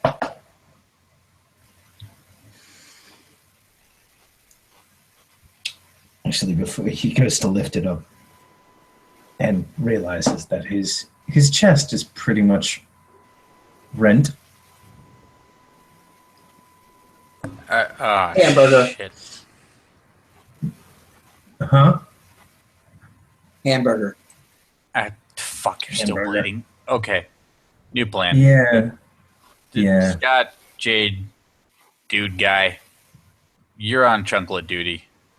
Alaric, come with me so I can at least bandage this. But I've got a few bruises, man. They kind of hurt. I will. Pick up the chunklets! Jade will toss Ken her purse. But, There's a first aid kit in there. alright. Gauze, bandages, Advil for Squeaky over here. Ken lobs the Advil at him. You call him Squeaky. Scott is now the proud As a owner Alaric. of Advil.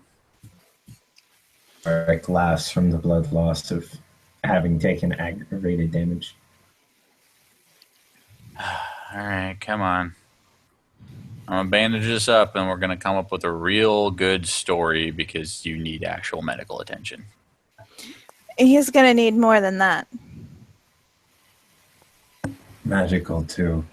that was poisoned. Oh, fuck me, right? Okay. Patching first. Lack of blood loss first. Magic later.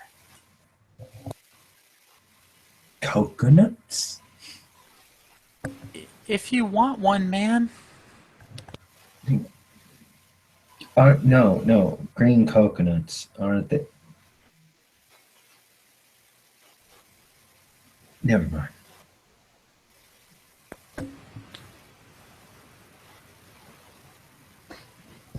Can I just mention briefly, since the weird was called upon, that means everybody's memory of the situation is kind of fucked with. Except for all of our mages, because they're hollow ones. God damn it, guys. Yeah. Oh, wait, no. Will, you forget everything. Fuck you. Actually, it depends on Look. banality, but we can figure that out after.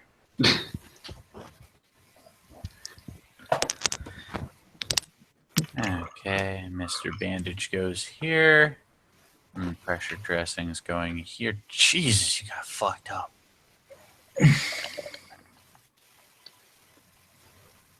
Alright. It's not really going to fix anything, but at least you won't be a leaking ship.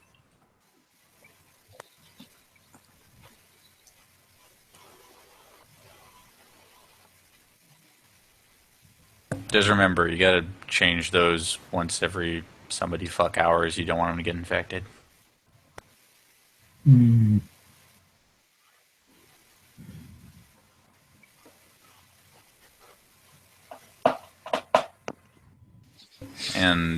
with that done, Ken goes back to chunklet duty.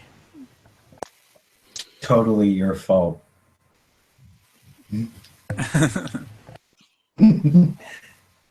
Jade will put That a is hand totally your fault. gently on Alaric's shoulder. Come back home with me tonight and I'll get you patched up. Kinky.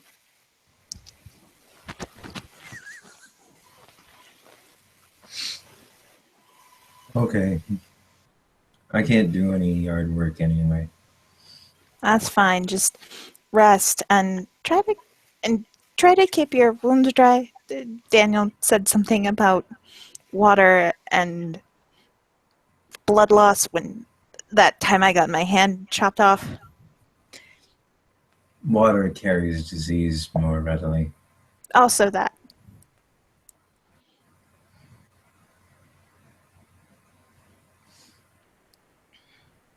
And he holds the branch given to him from Major, so nice. Good.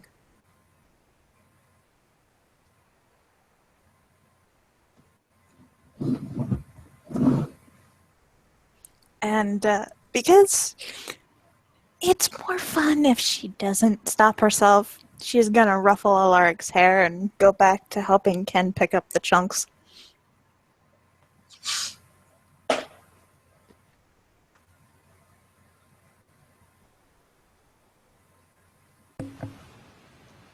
I used to just be a forklift driver, god damn it. Yeah, well, hey, look on the bright side. At least you and Scott didn't get hit as badly as some of us did. You are a shining beacon of hope, Jade. I try. Alaric is going to sit down while everybody is doing chunklet duty. He's going to look over at Scott and call. You still have your flask? Still have my what? I'm sorry? Flask. Oh. He starts digging through his bag. No, but I have this. And he pulls out a beer.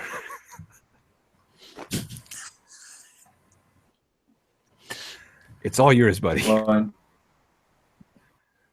Don't worry about it. You turned into a thing, and you're good, bro. Thanks. And he will take it, and he will crack it open, and he will sip.